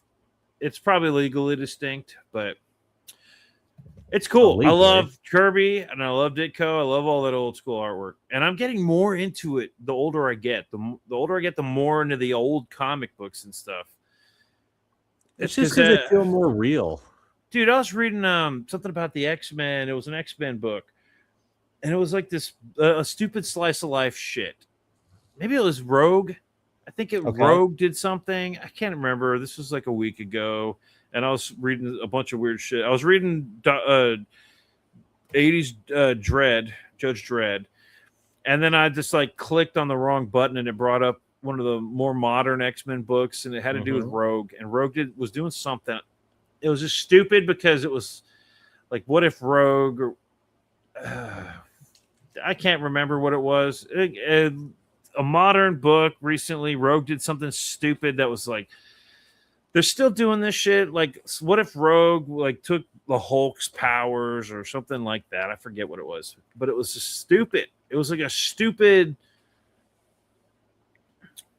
Super Rogue. Well, it's the obvious thing when it comes to Rogue. So why we even write that story? Because what does Rogue do when she absorbs somebody's power? She also absorbs their personality, their psychological memories and stuff like that. She becomes almost them for a second. But then there's like this, the way they write shit now, there's like modern like slice of life crap they throw in these books. Well, all you would get is an enraged Rogue. So it'd be the exact same look. Rogue and Gambit are hanging out. And just angry. It's not even clever. It's like Rogue and Gambit hanging out, talking about like toiletries and shit, like nobody wants to read that. No kidding. And we all know Gambit wipes his ass with a rock anyway. Like I'm not going to go down that road because that's the kind of thing you talk about. You don't write about it in the book, right? Right. There's a reason people ask the question, if the Hulk took a shit, does it come out like a diamond? Because it's not in the book. It's never going to be in the book. We don't need it to ever be in the book. But that's why we talk about it, because it's funny and interesting. The second they put it in the book, it's like, oh, thanks. Thanks for clearing that up for us. Because we really needed to know that shit. Like this story. It's not slice of life, man. I got it. All right. I don't like... Is this the old art style you're missing? I do like the art. The artwork was fun. I do miss that shit. But the story, I'm not a fan of that story. You haven't read it. I don't want to hear it. Yes, I have. No, you haven't. And I don't like Doomsday. I don't like how Doomsday looks stupid in the beginning and they just beat each other to death. I don't like it. You don't like his containment suit? No, I don't like the containment suit and how it slowly gets torn apart.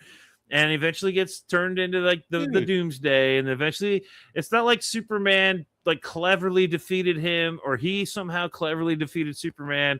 It's they literally just beat the shit out of each other until they're both dead. What's wrong with beating the shit out of each other? I mean, nothing. But Superman's supposed to be better than just somebody that beats the shit out of the bad guy and then wins.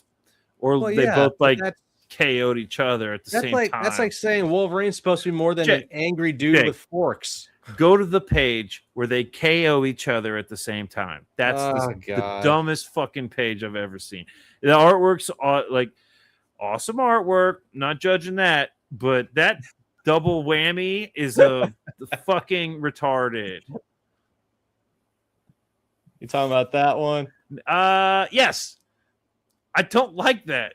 It looks stupid. It's like, it's dumb. It's a dumb idea.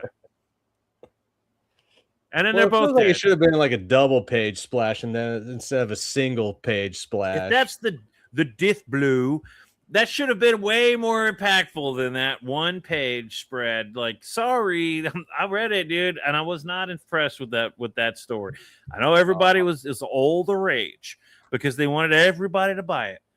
My aunt bought like 3 copies, one for both her kids and herself, and they were going to get rich 30 years later. And guess what?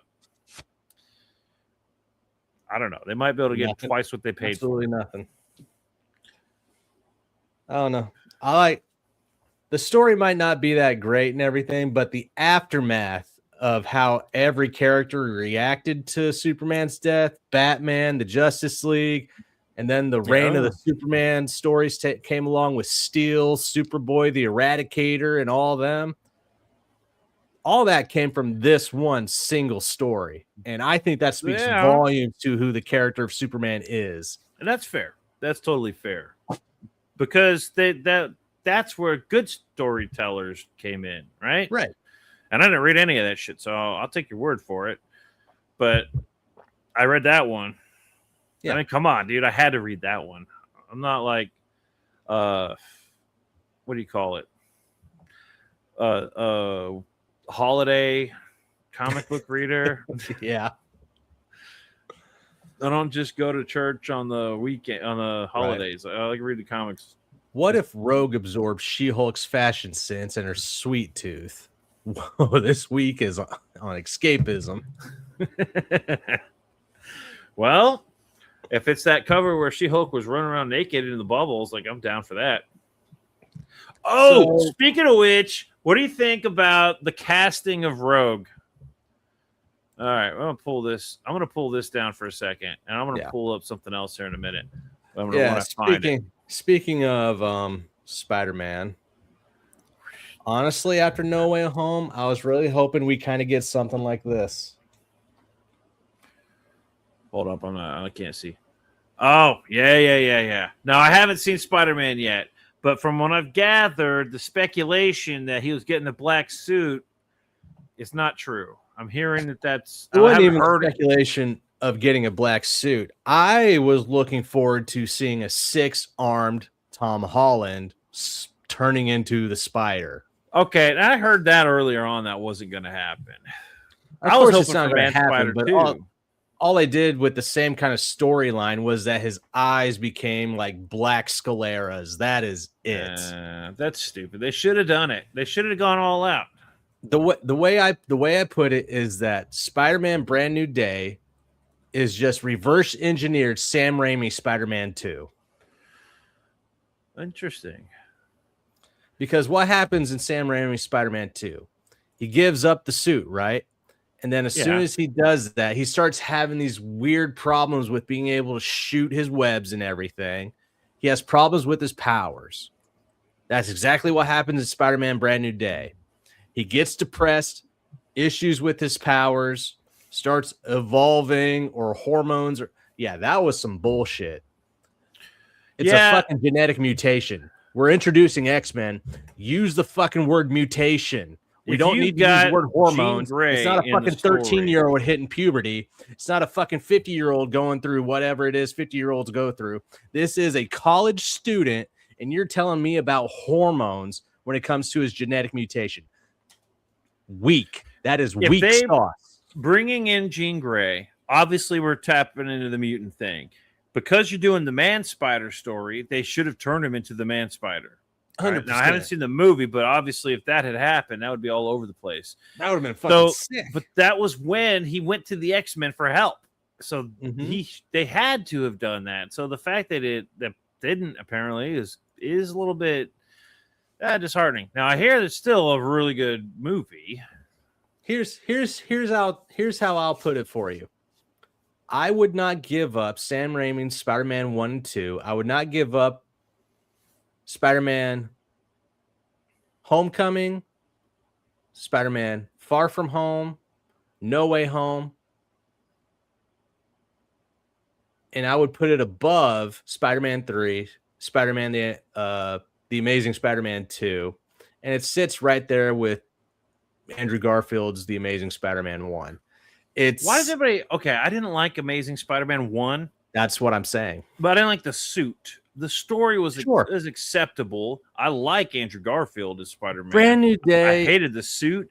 But then Amazing Spider-Man number 2, they got the suit right. They got everything right, except for Electro. Like for a Spider-Man movie. Why does everybody hate Amazing Spider-Man 2? I don't understand that. For brand new... The Amazing Spider-Man 2 sucked. I'm sorry. Why, though? I liked it. I thought it was like Green Goblin, because of Electro. Well, the Green Goblin sucked. Well, Electro sucked too, if you think about it. His costume because he fell into a vat of eels. Okay, well, that's stupid. That is stupid. Okay, thank you. But that doesn't mean the whole movie sucked. Andrew Garfield rocked as Spider-Man and Peter Parker. The Gwen Stacy scene was pretty good. A little hand, bro. Come on, you didn't cry when a little spider web went. You know damn well that was gay. Woo, like that. That was gay as hell. That didn't make you cry. No, that made me cry. Because you know what's going to happen as soon as Gwen Stacy pops up in a story. She's going to die. That web, dude. He was like, last second, web's going out, and it goes like this, Jake. It goes like that. But it just barely missed. Spider-Man Brand New Day in the middle of the Spider-Man movies that I've seen. I don't say it's the best. I don't say it's the worst. I say it's mid. All right, I like No Way Home. I actually liked all the Tom Holland movies. I thought they were fun. I do too. No Way Home. That's one with all 3 Spider-Man. That one was actually really cool. I liked seeing all 3 Spider-Man. That was a good way to tie it all up. Brand New Day showed me exactly what the problem is going to be with Spider-Man going forward. We've used up his rogues gallery. But come on. We've used up his rogues gallery. Like, Vat of Eels is comic book, dude. That is as comic book as it gets. That's stupid as it gets. That's poor comic book writing, which is but so is gamma radiation. Gamma radiation will melt your DNA. It doesn't turn you into the Hulk, dude. But Vat of Eels makes about as much sense as gamma radiation. You know, gamma radiation is like supernova fucking energy, right? I enjoyed Spider-Man Brand New Day until we started getting into Jean Grey, because it was no longer a Spider-Man film. I felt like it was a Jean Grey film at that point. Spider-Man was just there to save her and help her along. Did Sadie Sink do a good job? She does a good job with what they gave her. She's too young for me to like go, yeah. Like I look at her and I don't really like. I'm like, I don't really care. If we're getting younger actors and actresses to be in these roles for decades to come, right? So we got to do the teenage X-Men coming into being the X-Men before we actually get which the makes X-Men. sense, and I'm fine with that. They try to do it. Because they did it once, and we did it with X-Men First Class. The problem We're recycling the idea. The problem with First Class is they picked the wrong X-Men for starters. Nobody cared about the B Team X Factor fucking X-Men First Class. Nobody cared about that. They did hang on to Beast because he was the only good one in there. And then let's see here. And to be fair, nobody cared about Iceman until X-Men 3. That's because they didn't utilize them properly. That's the problem with the First Class. When they finally did get the X-Men in there, right after Days of Future Past, which was a great movie, they finally had the team, and they started building it up. And then they got shitty writers, shitty directors, and they got the worst actor to play Apocalypse. That was I like that actor. Don't get me wrong, Poe Dameron's badass, but it's not a bad actor. It was a bad. He's a good actor. That's just he's not Apocalypse. Sorry. No, that was Daniel Ivan Radcliffe could have done a better Apocalypse. That was Ivan Ooze from Power Rangers. No, it wasn't. That was Poe Dameron. That's Poe Put that Dameron. character design next to Ivan Ooze and tell me that wasn't fucking Ivan Ooze. Oh, you're saying like the character design? Yeah, Yes. I can see that. Yeah, he does look like Ivan Ooze. Yeah, I thought you meant the actor. I was like, no. No, Poe Dameron was like fucking 12 when Ivan Ooze was on the big screen. But I went and I saw Spider-Man Brand New Day in the movie theater. I'm glad I did. I'm glad I saw it on the big screen. But I heard it was good in 3D. As soon as we I dropped see to it where in it's 3D. Jean Grey, it's just all right. And there's no redemption for this girl whatsoever in this film. I don't care what anybody says. She needs a redemptive arc in the next X-Men film. Otherwise, people are just going to hate this character. Oh, well, that brings me to what I'm sharing now.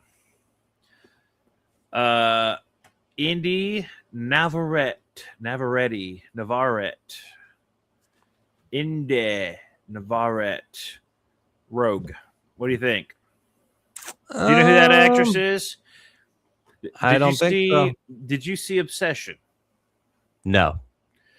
All right. I just recently saw Obsession. It's an interesting movie. It's not like some amazing thing. It's not like some amazing best movie ever made, but it is a good movie. It's a fun watch. Okay. And she's the main girl from Obsession. I don't see her as Rogue, but I can see her as Rogue though. Like I don't think it's the worst choice in the world. It beats the fuck out of whoever that weirdo psycho. I already made my choice. Millie Bobby Brown was they're like these No. weirdos trying to push No. Millie Bobby Brown just so that you can have the Stranger Things cast. And I'll take this chick any day of the week over Millie Bobby Brown. As Rogue. Go up again. Go to that second picture. This one. That one right there. That Rogue in that picture. That Rogue. Yeah. Now type in Sabrina Carpenter. All right, let's type in Sabrina Carpenter as Rogue or just Sabrina Carpenter. Just Sabrina Carpenter. She would have been a great Rogue. Sabrina She's got Carpenter. the hair. She's got the facial features. She would have been a good Rogue. Jake. Keep going.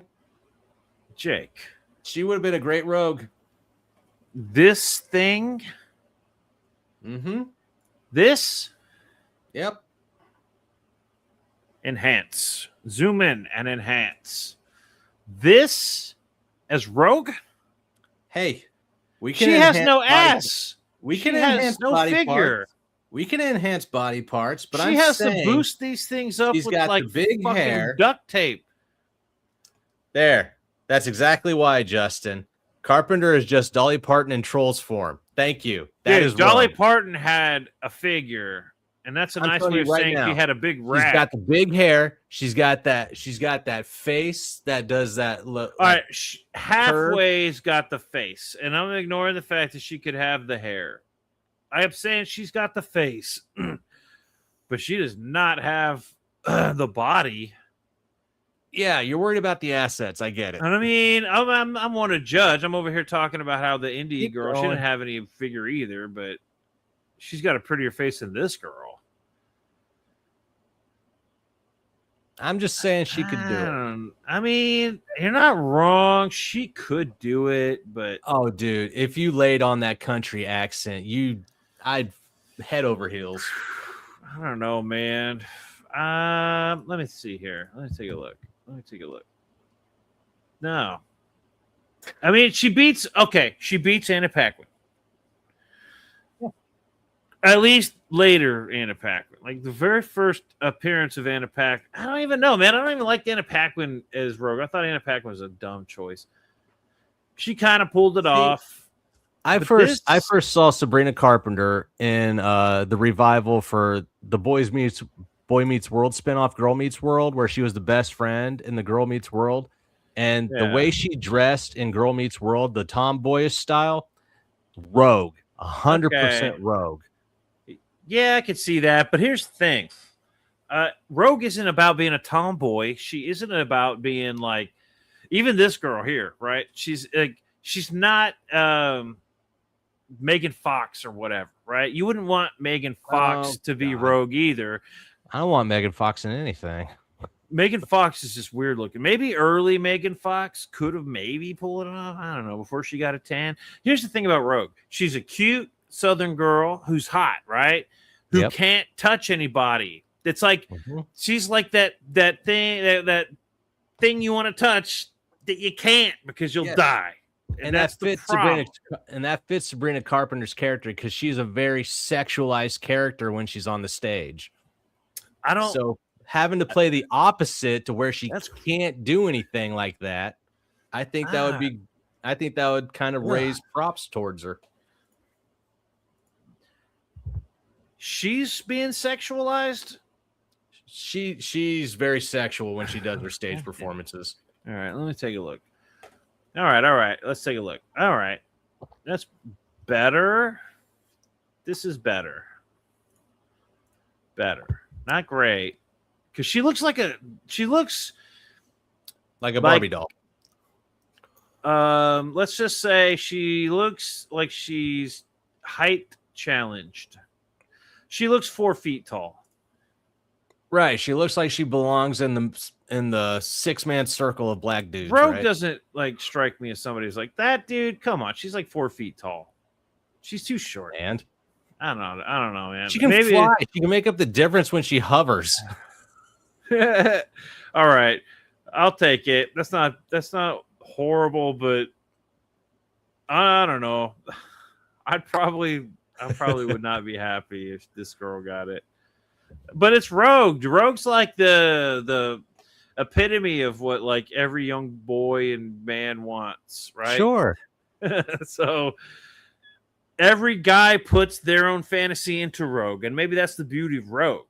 But you're looking at it as somebody that can grow into the character too, and she's still young, and I'm sure they could get her to build different parts of her to fit Rogue. I'm just saying. Well, I'm saying this is Rogue now. I'm sad. That's not Rogue. Because that is a Kitty Pryde.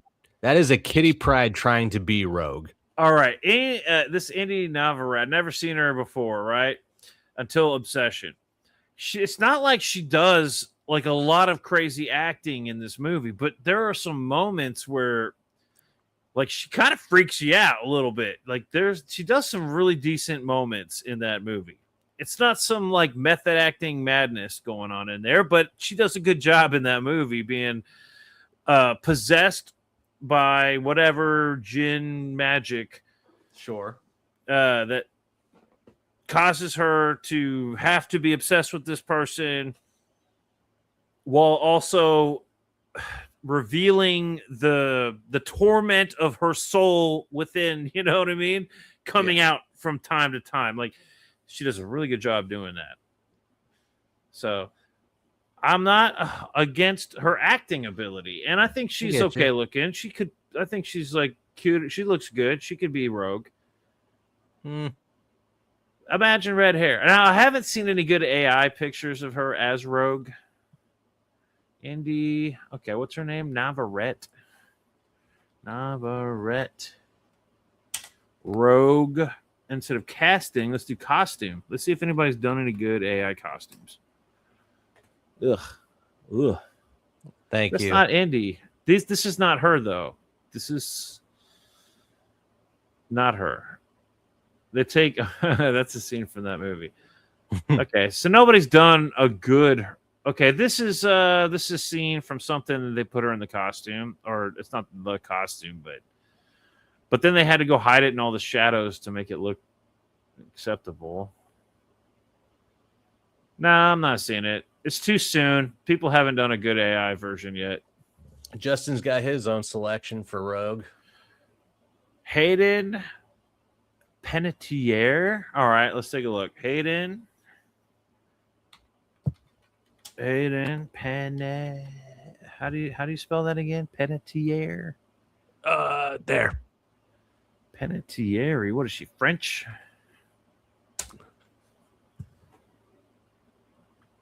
I could see that. Wait, which one? This is like 20 years ago. If that's her now, this is her 20 years ago. That's not her now. Go down. All right, let's take a look. Is that her?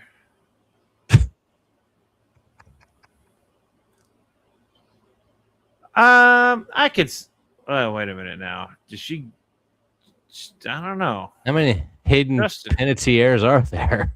I don't know if that's a good rogue, Justin. You might want to take that back.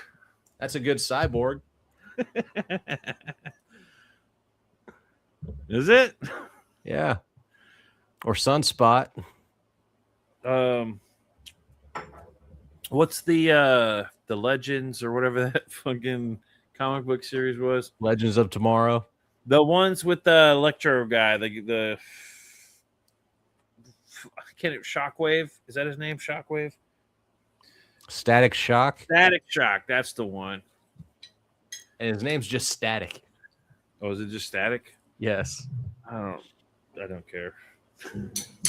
All right. Let's take a look. Let's go back. Caden.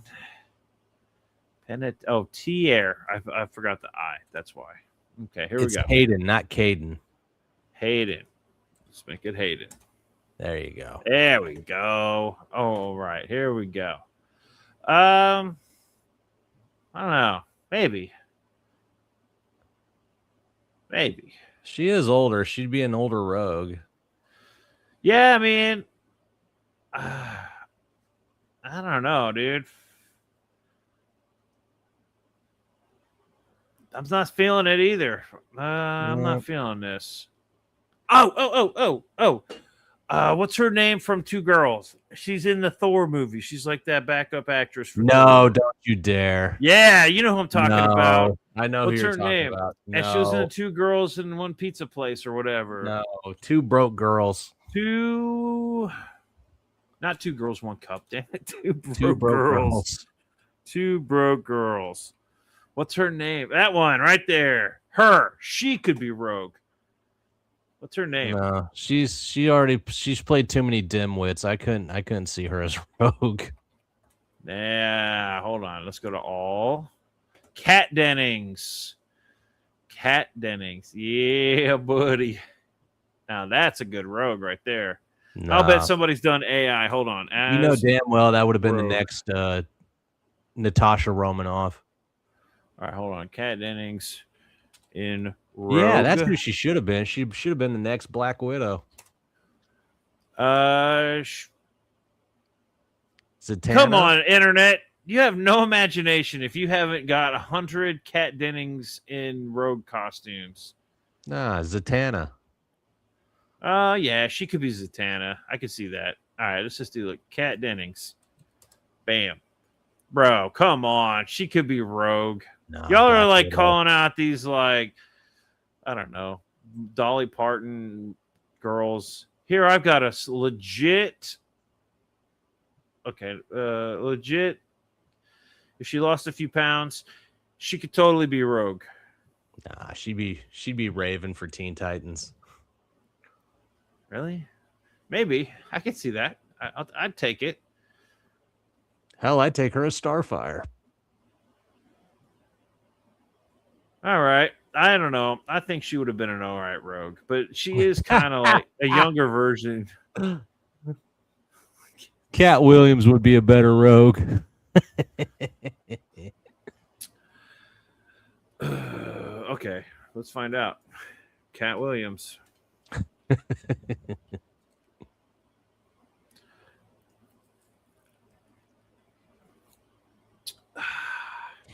Could you imagine him playing Bishop? Ooh, that's a good one. Who could play Bishop right now?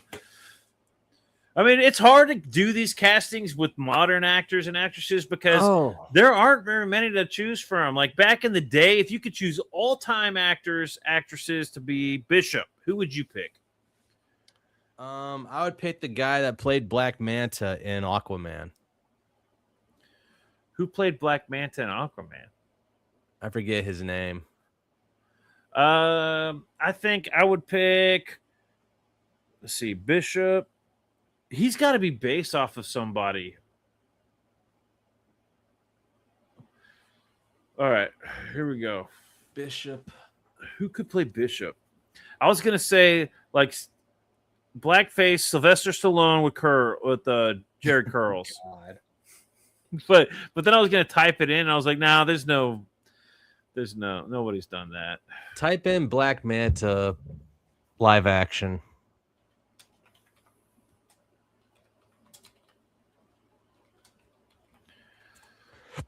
That guy? Yeah. He'd be a good. I could see that. He'd be a Everybody's good go-to is like that dude that they want to be James Bond. Oh, Idris Elba. Yeah. I wouldn't. I mean, Idris Elba's a good actor, but I wouldn't pick him as this guy. I could see that. Yeah, I could see it. Who did they get to be? Who did they get to play Bishop? I remember not hating that. I thought he did an all right job. He's just kind of like not much to him. You know, they didn't give him enough of a role, and I hated that costume. They just stuck him in there to stick him in there. Yeah, and his costume was ridiculous. It looks nothing like Bishop. If you didn't know who Bishop was, then you wouldn't even know.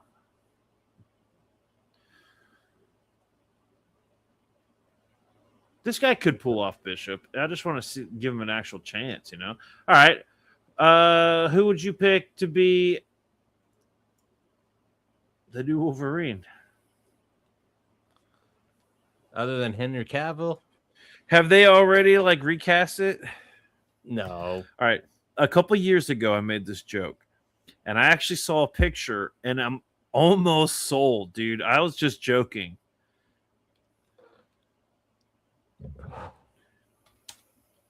No.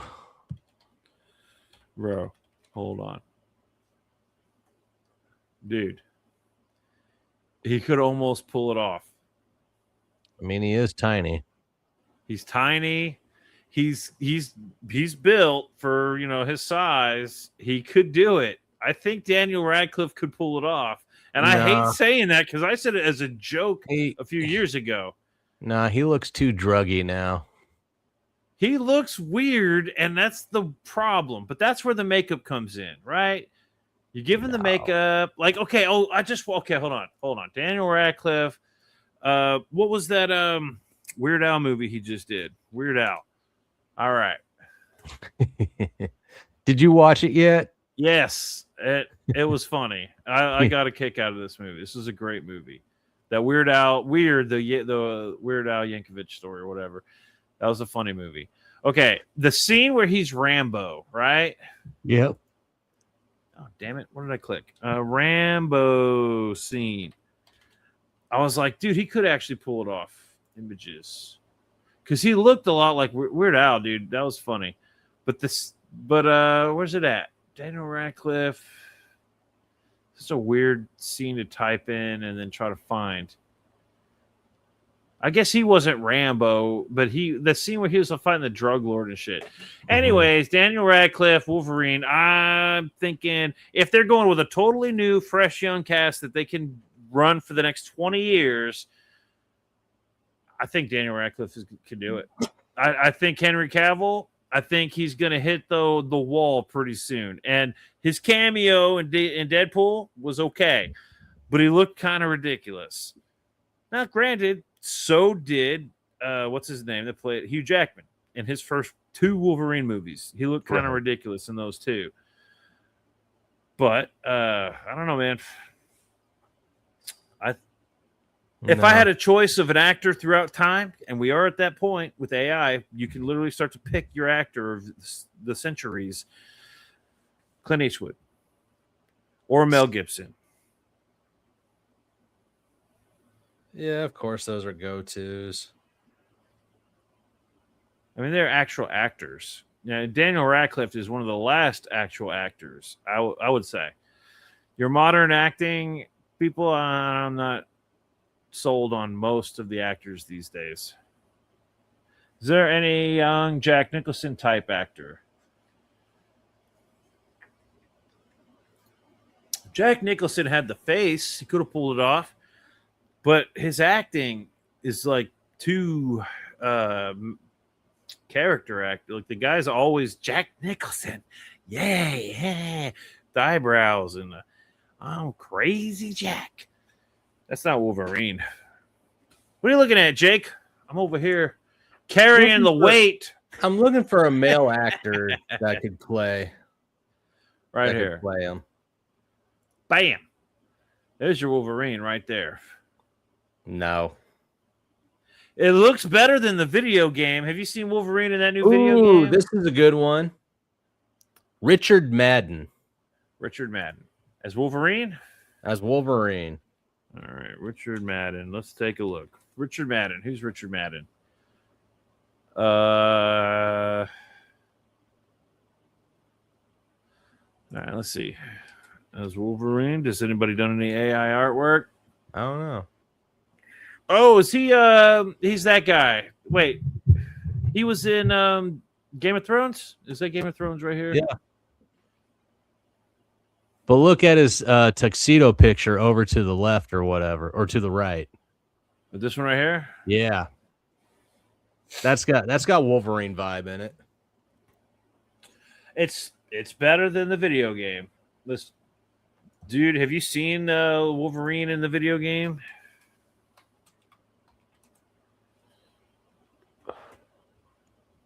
No, I haven't.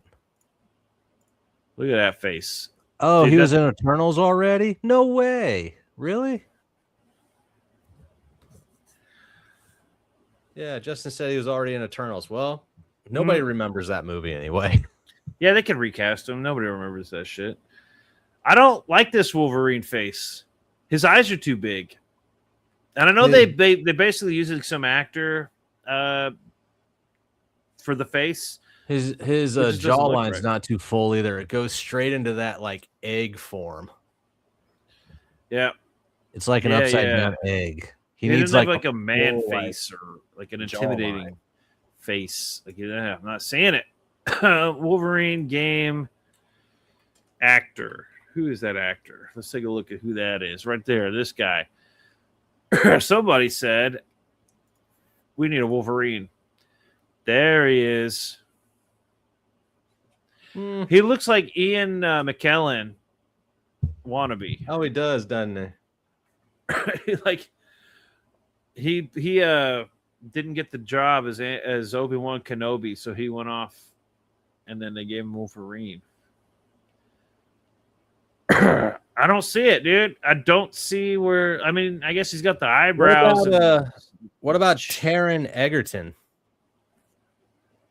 The guy, Taron Egerton? How do you even spell that?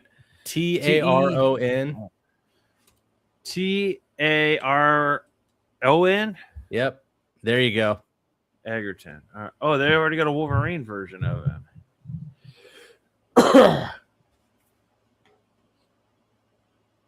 Nah, I'm not seeing it. Well, maybe. This picture right here doesn't look so bad. Is he actually going to be the new Wolverine? Is that like a thing? No, it's just some fan casting. I fucking hate that. Like the loudmouth fan casting, right? Yeah. Like, okay, I wasn't opposed to getting that dude to be Mr. Fantastic. I thought, oh, that's a pretty good idea. The guy from The Office. Like, I can see it, maybe. But then I watched the Doctor Strange movie and was like, nah, never mind. Like, that was a bad casting. Or maybe it was just a bad movie or bad scene or whatever. They didn't give him justice.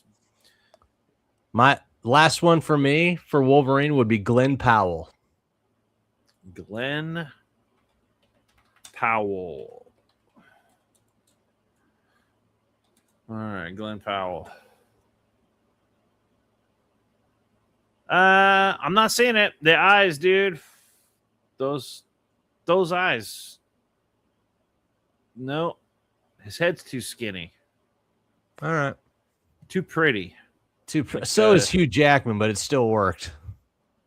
Well, maybe they got a Wolverine version of it. You got to remember Hugh Jackman when he came into being Wolverine, all right? Go back and look at him and Kate and Leopold, all right? And then get back to me. You wouldn't think that dude would be playing Wolverine. All you got to do is look at him in X-Men 1. Actually, no, I take it back. That actually looked pretty good. This pose right here. That is Wolverine right there. Like, even from X-Men 1. There's a few kinks they need to work out. X-Men 2 mostly. X-Men 2 his hair looked ridiculous in X-Men 2.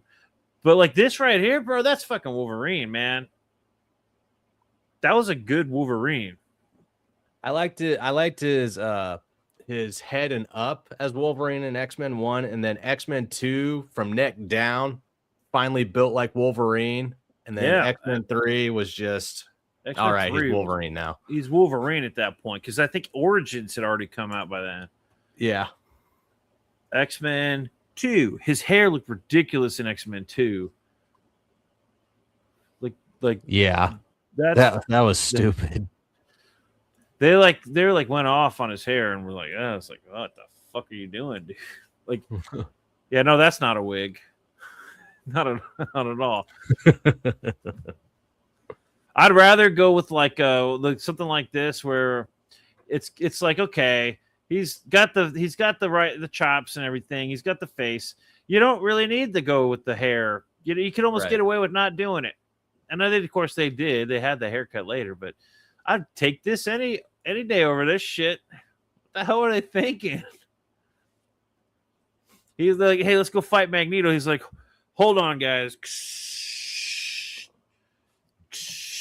I gotta like blow dry my hair real quick before, and get it out of my face and put the hairspray in before we go to battle. Anyways, the Wolverine dude right there. That's it right there, man. That's Wolverine. The hair looked, it wasn't like exactly like the comics, but it looked kind of like a realistic version of what that haircut could have been. This was a cool scene too. Probably one of the best character intros I've ever seen in a movie. Right? That was a really cool introduction. Smoking a cigar, beating the shit out of somebody. Anyways, it's gonna be really hard. Oh man. And then the Wolverine. Yep. That was such a good movie. Trying to replace him. Oh, but this right here, this was horrible. It's gonna be hard to replace this guy, right? It's gonna be really hard to replace him. I can't get over, because what makes this scene worse? They fade from this shot to the wolf. Like the X-Men are at the museum, and they fade from this shot to the eyes of the wolf, and they line up the wolf eyes with his eyes, and it's like it's just awkward and weird, right? And it's like one of those moments you just can't get over. I don't know. Oh man, the early 2000s were not good to the X-Men. Yeah, those suits were something else, but they did eventually get him down pretty good. Yeah, and Wolverine Deadpool finally gave us the Wolverine we were wanting all along. They gave us the suit. They finally did it. Still looks like two Batmen kissing. That's supposed to look like. And they did it. Of course, I don't know why they had to add these little yellow stripes in there, but whatever. You know what? I ain't gonna complain. I accept the sleeves. I know Hugh Jackman didn't want to be out in the sun because he didn't want cancer or some shit. I started rewatching the original X-Men series, animated series, because I just finished season 2 of X-Men 97, which is good, by the way. Not as good as I've been season 1, but still good. I'm watching season 1 right now. But I'm going back and I'm watching the original series, and bro, people dogged the animation problems with the TMNT when it first came out. The same problems are there in the X-Men. That's in all cartoons. And only because you would never have noticed it until with modern computers and blending and right, but you know how like for characters and everything, like they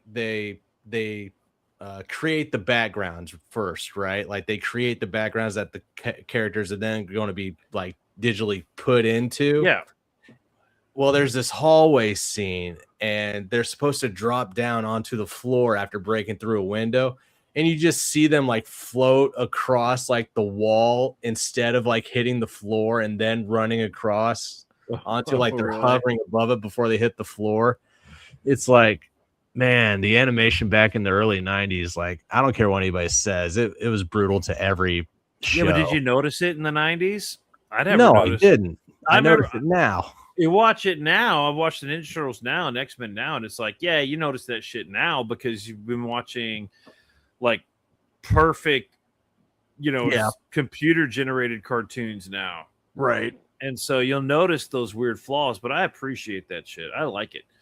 Even when like Michelangelo's voice is talking over Raphael's head, Yeah.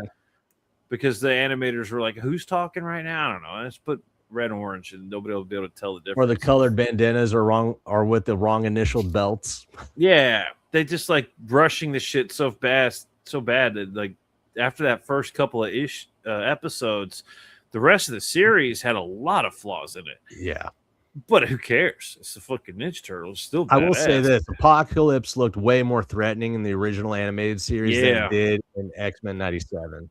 And I'm seeing clips from the season 2. Yeah. And I'm kind of like, and I'm not like deliberately watching these clips, but like this shit's popping up and I'm like seeing shit going, what the fuck are you doing? Why did you do that? So I'm going to watch it, but I'm seeing like the Gambit thing. And I'm like, why'd you do that? Was that in the comics? I don't remember that being in the comics. Well, yeah, he becomes one of Apocalypse's horsemen, right? Yeah. But he becomes Death, but I never read Apocalypse. Somebody killed Apocalypse. Now, Age of Apocalypse, I don't remember how that ended because, man, when it was out, I was not a fan of Age of Apocalypse. I did go back and read the prelude, the X-Men prelude, where they go back and kill Professor X, and then that's how the whole Age of Apocalypse got started. Yeah. Which I was unaware of when I was a kid and that shit came out. I was unaware of how the whole Age of Apocalypse thing started. And having read the prelude, I'm like, okay, that's a good premise. That's a really good premise for a new series called Age of Apocalypse. I wasn't a huge fan of the artwork of Age of Apocalypse. It's like too cartoony for me when I was in the middle of reading Jim Lee's and, Kubert, all the art, all the badass artists at that time. And then we're getting these like cartoon artists for the X-Men. And I was like, not sold on it. But, okay. A couple of decades later, I went back and started reading it. And then my problem was Blink. I didn't like Blink. Everyone loves the Blink run. I don't like the Blink run. And I'm like, I got problems with a lot of the shit. It's still, even reading it now, I'm like, oh man, now that I'm getting past all the other fucking hangups, now I'm kind of like feeling justified because the stories are weird and kind of like incohesive. So I'm on the fence because some of it I like, but some of it a lot of it I'm just like, I'm not seeing it yet, man. Like I've got a lot of people, I got like at least 5 people who've been telling me you have to read that whole fucking story. And I think I've read it all. Now there's so many crossovers, I'm not 100% sure that I've read it all, but I'm pretty sure I've read most of it at least. And the Weapon X is pretty cool. That's it. Yeah. That's it. The rest of it I was not interested in. I never read any Marvel comics growing up, right? I was a DC guy. But I've got it had its moments. The other runs had moments. X Factor had moments. I've got the Ultimate Spider-Man omnibus that I need to read. I've got that Back in Black trade paperback I need to read. Hey, Colonel Zade's in the house. What's up, man? What up, Jeremy? It's been a minute. Talking about Age of Apocalypse. Did you read it? Did you like it? I only had a few moments that I thought were pretty good. And then, but for the rest of it, obviously Wolverine with the fist and the, like the snick. Right. That was a cool moment. Are you reading any comics right now? Trade paperback or single issues or whatever? Right. Currently, I'm reading digital, and I'm reading Judge Dredd from the 80s. You're reading Dredd? Really? Yeah. Oh, Judge Dredd is pretty cool, man. You digging it? Yeah, I'm digging it. The artwork's fucking awesome. The stories, meh. But that's fine because the artwork is cool. It's a cool enough story that it's fun to read. Mm-hmm. It's not an amazing story. It's like a It's not even. It's not even the original. The original was from a magazine. I'm reading the run from the '80s where he's fighting like Death Dread or whatever. The dead zombie dread or whatever. Right. It's like killing people, and they're like investigating that shit. But dude, that book had some amazing covers, really good covers, like intriguing. Even if you've never read an issue of Judge Dredd, you'd look at that cover, and with just a monicum or whatever, a little tiny bit of knowledge of Judge Dredd, you'd be like, holy shit. Like there's one where the president is like, they have one with the president, and they're like reading him his rights or some shit. It's like, it's with the American flag on the backdrop. It's pretty fucking cool, man. I like the Dredd books. Okay.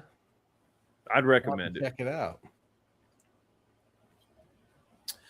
And there's a few others that I'm like, I've got on the docket. A few others I got on the docket. I'm trying to think of what they are, but I got a couple on the docket. I've got, well, here's a collection I picked up. Still reading Weird Science. I haven't finished that yet. That's going to take a minute. If you follow my X account, I'm reading the Mighty Morphin Power Rangers trade paperette. Right now, because the new series just started up. They're like on issue 2 or 3 right now. So I'm running through this whole run before I jump on the new series. I'm actually enjoying it, man. I really am. That was a good comic. The ones that I've read were pretty good. Like I just finished volume 7 today, which starts the story for the Shattered Grid, where Lord Dragon comes back and then shit gets real with all the different dimensions and times with the different Power Ranger teams coming together to try and fight them. But everything that led up to that, like from volumes 1 through 6, was just extra icing on the cake because you were learning about the characters after Tommy became a Green Ranger. Like that's where it starts off, is like a couple weeks after they free Tommy from being under Rita's spell. That's where the story picks up. And then you just start learning these little intricate things about the characters before we get into the craziness that is the Shattered Grid. I like that the comic book took that cartoon, the TV show, which was, great for a kid. Yeah. ADD kid. It's fucking like constant action, constant. Oh, yeah. And then comic book actually added depth to it, Yeah. Like growing up, actually now it's like, die. I have a hard time watching the original show, even though I watch it. I can watch one episode, maybe 2 at a time. I cannot do more than that now. It's just too much. I can't. But it's too stupid. I try, but yeah, dude, it is really hard to watch now. But the comic book is actually meant for, I think, people like us who grew up with that shit. Oh, 100%. They did a good job. Now they actually turn Rita into somebody who's almost competent. Like she is a master manipulator. Well, that's true. Although I like her being a fucking ditz in the show. But yeah, Lord Dragon over here. That, I'm enjoying that right now. That dude has the smile of the baby from that dinosaur TV show. Who's he talking about? That's Zayd. Zayd's over here. How about Big Ed from 99 Day Fiance? I don't know what that is. I don't either. And the one before that. Oh, Marvel movies done strictly by little people community. What? Is he talking about when I was talking about Rogue? When she was like a little person? No, he didn't come in until later, I don't think. I'm not sure. But I picked up this trade lot off eBay that gave me a bunch of these different DC volumes to check out. So, of course, I got The Death of Superman. Of course, and yeah. Who hasn't read that? Is that what printing is that? Just curious. You got a lot off of eBay, and it came with Death of Superman. I'm guessing second printing. Open it up to the first page. This is either second printing or a silver edition. Second or third printing. Oh, is it in a bag? My bad. I didn't mean to have to go. You're fine. I got 2 copies actually. But this is not judging, just saying. Second or third. I didn't say anything about you judging it. No, I'm totally fucking judging. I'm just kidding. I'm gonna judge the shit out of that. This is from 1993. What kind of copy of that book would they hand off in a? Because that somebody's going to buy it because they saw that in there. It's got to be on the first page, right? It doesn't say anything about second printing. Oh. Originally published in single magazine form. Yeah, it doesn't say anything about second printing or anything. Huh. But I got that. And then it came with a couple more pretty cool ones. It's a staple. You got to read it. You know, you want to get into comic books, even if you're not a DC I fan. even read the novelized version from Roger Stern, you know? So so a while back, Ollie's had the big giant graphic novel, the big thick. I wouldn't call it an omnibus, but it was like it's a graphic novel. It was a big thick one. Yeah. Probably a couple trades put together. So I read it then, right? Yeah. And I was like, okay, I almost bought it because it's Death of Superman. It's like the story, you know. But I'm like, I don't know, man. It was $20, even at Ollie's. I was like, I'm not gonna spend $20 on this. But it's a staple. You got to read it. It's like you're into comics, even if you're not into DC. You got to read Death of Superman, right? This is actually the series that I learned that Supergirl was not Kara El at this point. This was the Matrix, who was Supergirl from Earth 2, who was in love with Alexander Luthor, a clone of the original Lex Luthor. When did they establish that, though? That knowledge. They had the knowledge that they put that in the story. They established that in the 90s because she died during Crisis on Infinite Earths, right? She died in 87 because they only wanted one Kryptonian from Krypton, which would be Superman. But they brought Supergirl back in the 90s, and it wasn't Kara El, so they made a different one who's from Earth 2, who's the Matrix, who's a shapeshifter and can do all this other fancy stuff. And interesting. So they were doing Earth 2s back then? Yeah, they had Earth 2s back. That's why they made Crisis on Infinite Earths, because they had all these different Earths to where they could do these different storylines and everything. And they were like, all right, this is fucked up. We need to confine this. So they did. Yeah, see, I wasn't reading DC other than Batman. Oh, dude.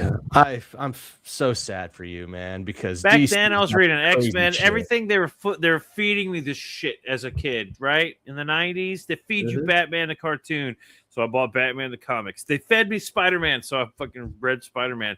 They're fucking shoving X-Men in my face, so I read X-Men.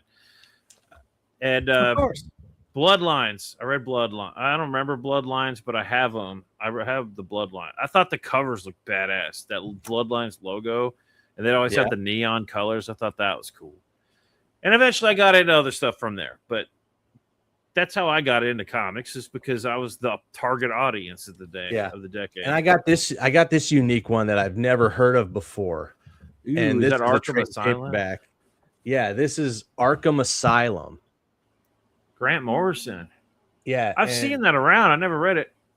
It's the tagline is a serious house on serious earth, which sounds gnarly, but the art style is what I absolutely love in this thing. Check this shit out. Like, look at that. Let me blow up. Oh, yeah. Yeah, dude, I like that. That's insane. And so when I saw the interior art for this book, I was like, I'm definitely reading this. This is better than what I'm gonna say. But there was a book by Marvel that was similar, that painting style. Yes. And it was I can't remember the name of it, but it had a cool lenticular. What is that called? Where it's like a clear cover with like something printed on it, and then they have the first page of the book, which is actually the cover of the book. Ethan Van Sciver did those with the clear covers with the print on it. Anyways, it was like Inner Demons, I think is the name of it. Okay. And basically the story was about a cop in his everyday life in the city while the Fantastic Four were flying overhead, and everybody's like, it's like a cop dealing with the bullshit of every day being a cop in New York while the X-Men, Fantastic Four, and Marvel heroes are flying around doing shit. I don't remember anything about it other than that. It was kind of a short book, but it was like that painterly. And then there was a Fantastic Four, it was a X Factor. X Factor, I think, had a series like that too. Okay. But I can't remember the name of that run. Something about the sun, the Black Sun, or something like that. I've got that series too. Same Painterly style.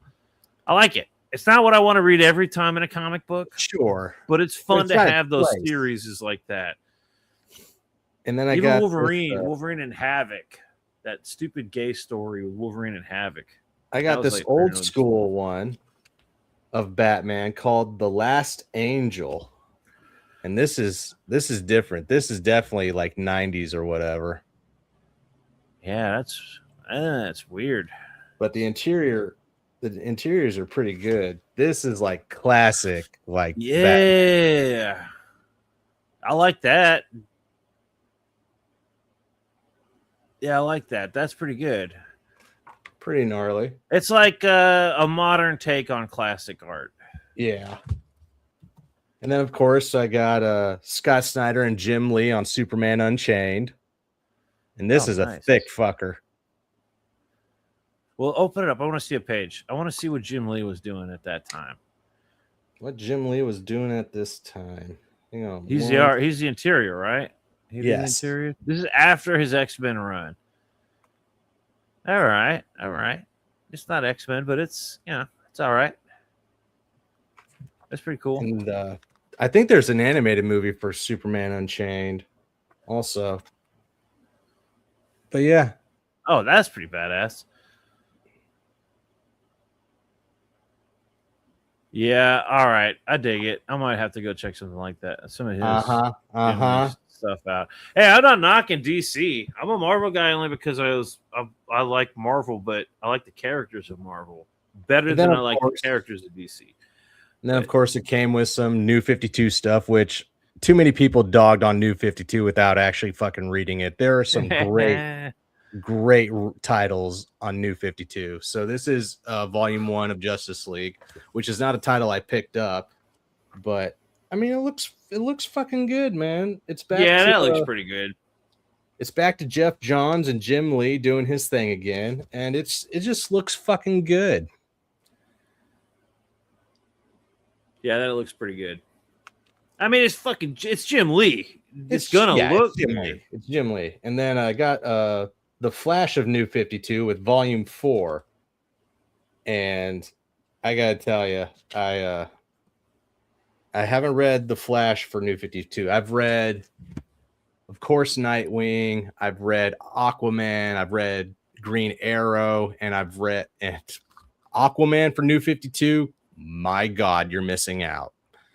If you ever thought you could write Aquaman cool, New 52 is the one to read.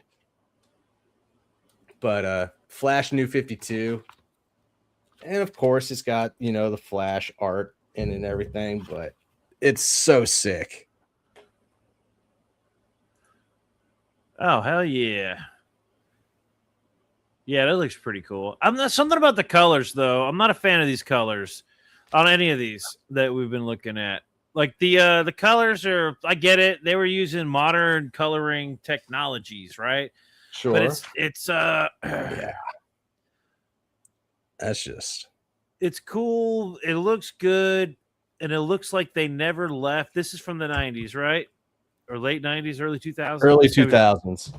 So it looks like they never left that style because everything looks like that, and it has looked like that for 20 years. But you know what? You know what I miss? What's that? This shit. All right, I'm sharing my screen now. I know what you want. You want the Green Lantern Sinestro Corps War. Is that Ethan's? That's Ethan Van Sciver, baby. That's right funny. there. That's right. And I got. All right, let's take a look at the interiors. Bust it open. Let's see it. All right. I want to see some of this because I have not read it, and I know everyone's shrieking because I haven't, but I have not. I wasn't reading DC. Well, I do like his sci-fi looking stuff, and his monsters look pretty cool. Oh, you can totally tell where he got his ideas for his creatures for a Cyber Frog. Yeah, I like his original Cyber Frog run. I know he was like inspired heavily by certain artists, but I liked that artwork. This stuff is cool. I'm not knocking. It's way more skilled artistically. Yeah. But I like the older stuff better. And maybe it's the colors. Like the colors look great. Everything's fine. It's that modern coloring, man. I'm telling you. Something about it. I think it's pretty fucking It was spot cool. on. It was cool back in the day when it first came out because nobody had ever seen it. But now we haven't seen anything else for the past 30 years or 20 years. No, 30 fucking years now thinking about it. Ever since they started going digital. But all right, share my screen. This is what I'm talking about right here. Let's go. Judge Dredd. Oh, Dredd. Bro, this right here. Judge Dredd, he is the law, and you better believe it. Where's the one with the president? There's a Judge Dredd comic covers. Where's the one with the president? I don't know, man. I like this art. I like this classic comic book style, you know? It's like you're reading it. Yeah, it's just okay. I know I complain about the cartooniness of the X-Men Age of Apocalypse, but that's different. That was like not exaggerate. I don't even know. Maybe it's a stupid argument, but this is like goofy. It's cartoonish, but it's not. It's like comic book. I'd say it's comic bookish, not cartoonish. This is what a comic book is supposed to look like. All right, hold on. Comic president cover. Would you say Judge Dredd is in the realm of like Ren and Stimpy? The comic book kind of art. No, I wouldn't. Don't take it too seriously type deal. No, there's because Ren and Stimpy is like basic shapes, basic. It's like there's like they put a lot of effort into certain details of Ren and Stimpy, right? The eyes, they have like some things, whatever, skin folds, yada yada. This is not that. Like you notice over the years, artists have tend to take artwork from this. And then they would start to simplify. Let's just simplify this head down to an egg shape and then give it a face. And then it simplifies it down to a circle with 2 dots for an eye and a mouth. Like comic books these days, like that Robin comic we made fun of a while back, where he's living out the boatyard. Like his head was like a bean. I can't even do it with my hands, dude. Like his head was like his eyebrows were here and his chin was like I can't even do it, dude. I don't even know what the hell I'm doing with my hands. His head was like a bean His head was folding over itself. That's what I'm saying. Mm-hmm. It's ridiculous. It looked ridiculous. And it wasn't like an artistic style thing. It was just like, it's the culmination of people overutilizing shapes to make characters, right? Like, yes, you want to use shapes to make interesting looking characters. A good example of that was one of these pictures of Judge Dredd. And they had his helmet, like this right here, like his helmet. This is not what his helmet is supposed to look like, but it's fine because it's Judge Dredd. His helmet doesn't actually go way out here like that, but it's a comic book, and you want to catch people's attention. Everything is kind of cartoonish and basic in shapes, but not so simplified that like as much as I love Adventure Time.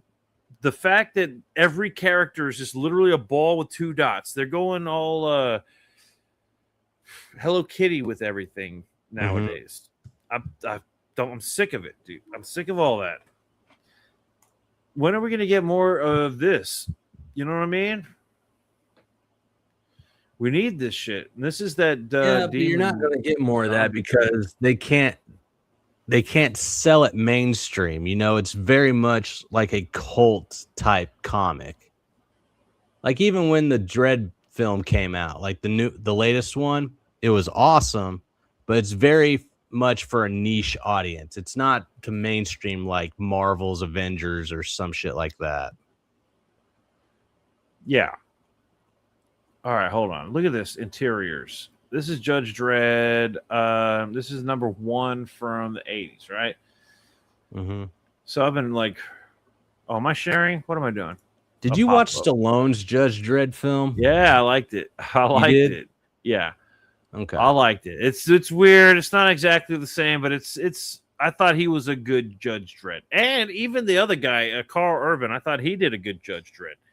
The two completely different versions of the character. Well, yeah, Carl Urban kept his helmet on. Well, that's true. Yeah, but I thought they were both good.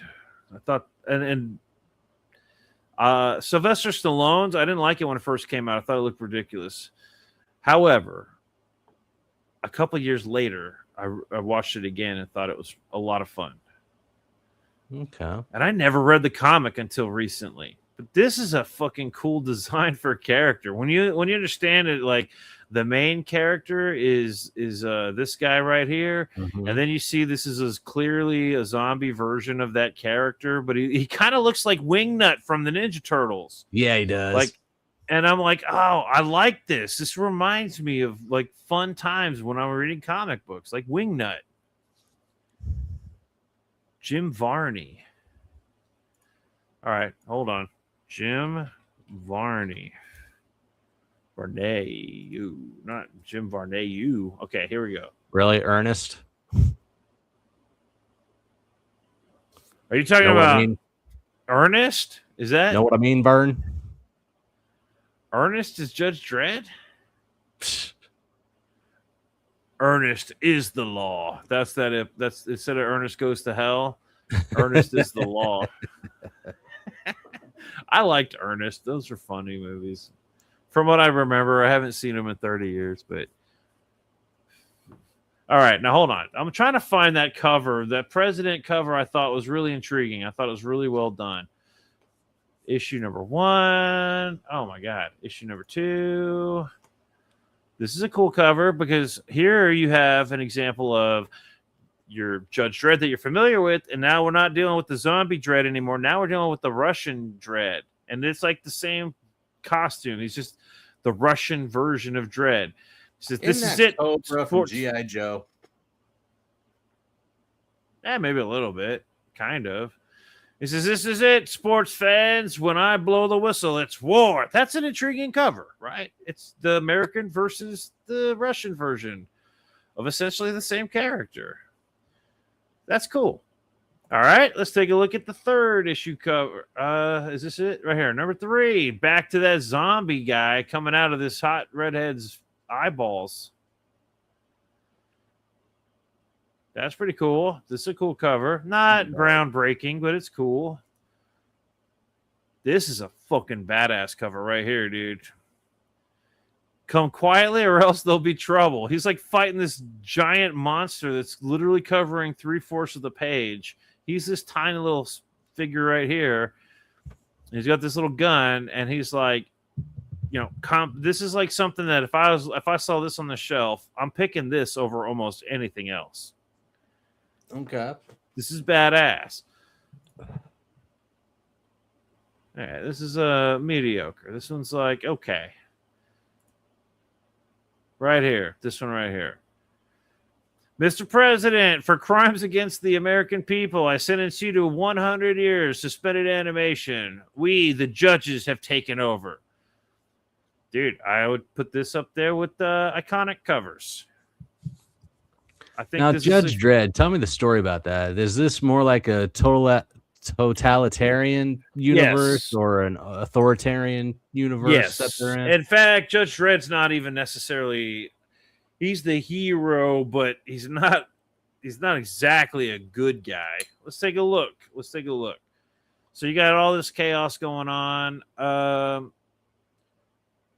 The Land Raider with the Judge Dredd and the special combat team continues its journey towards Mega City.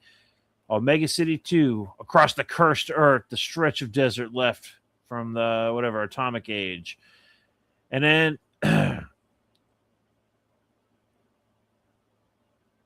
I don't know. It's cliche. It's very cliche of exactly what you think it is. I know who would play that red-eyed guy down there on that panel.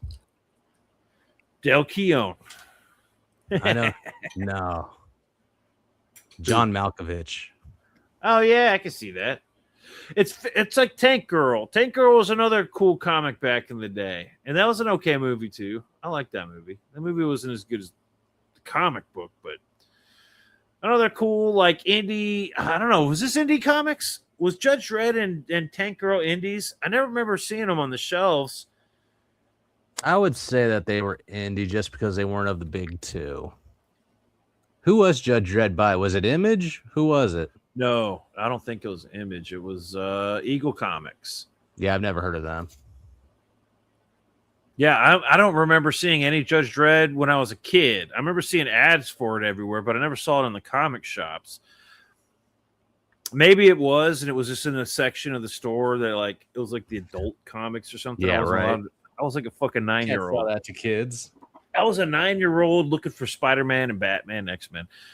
So Judge Dredd was not something that I would have like necessarily gone looking for. Sure. But if I had seen it, I would have definitely been like, what's this? Like, this looks cool, man. If I had seen it like the half-price bookstore, y'all have those? Mm-hmm. We get these half-price bookstores growing up as a homeschooler. We get $3 and that's like 10 comic books back in the day. Yeah, there's one that I really love going to that's in Nashville. It's called McKay's. Oh, that's cool. Yeah, they do old books, they do CDs, records, cassettes, films, comics, graphic novels. They've got everything because it's one of those buy here, trade here type stores.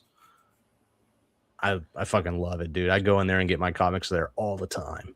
Dude, there's a place in the mall. It's Entertain Mart that they have. It's mostly modern stuff, but they have pretty decent selection of graphic novels and trades. And they have some back issues. And then we have Bankston's Comics here in Waco. So that's a pretty good comic book store. They actually have a pretty good selection of back issues. In fact, they probably have a whole shitload of Judge Dredd. I just haven't looked for them. But let's see. That was actually, hold on, what am I doing? This is actually a really cool cover. He's being eaten by a dinosaur. He's like strapped to like an alien dick or something, about to be eaten by a dinosaur. That's a pretty bad. You need to get back to more zany comics like that. Yeah, Satanus. This is your look at it. He's strapped to this fucking big dildo, and he's about to be eaten by a dinosaur. And what is he saying? Satanus, this is your last chance to surrender. That's badass. That's Judge Dredd, dude. That's what you expect when it's Judge. He's about to be eaten by a fucking dinosaur, and even still, he's like, dude, this is your last chance to surrender. I'm giving you that chance. I love it. I fucking love it, man. That's cool shit right there. Dildos, dinosaurs,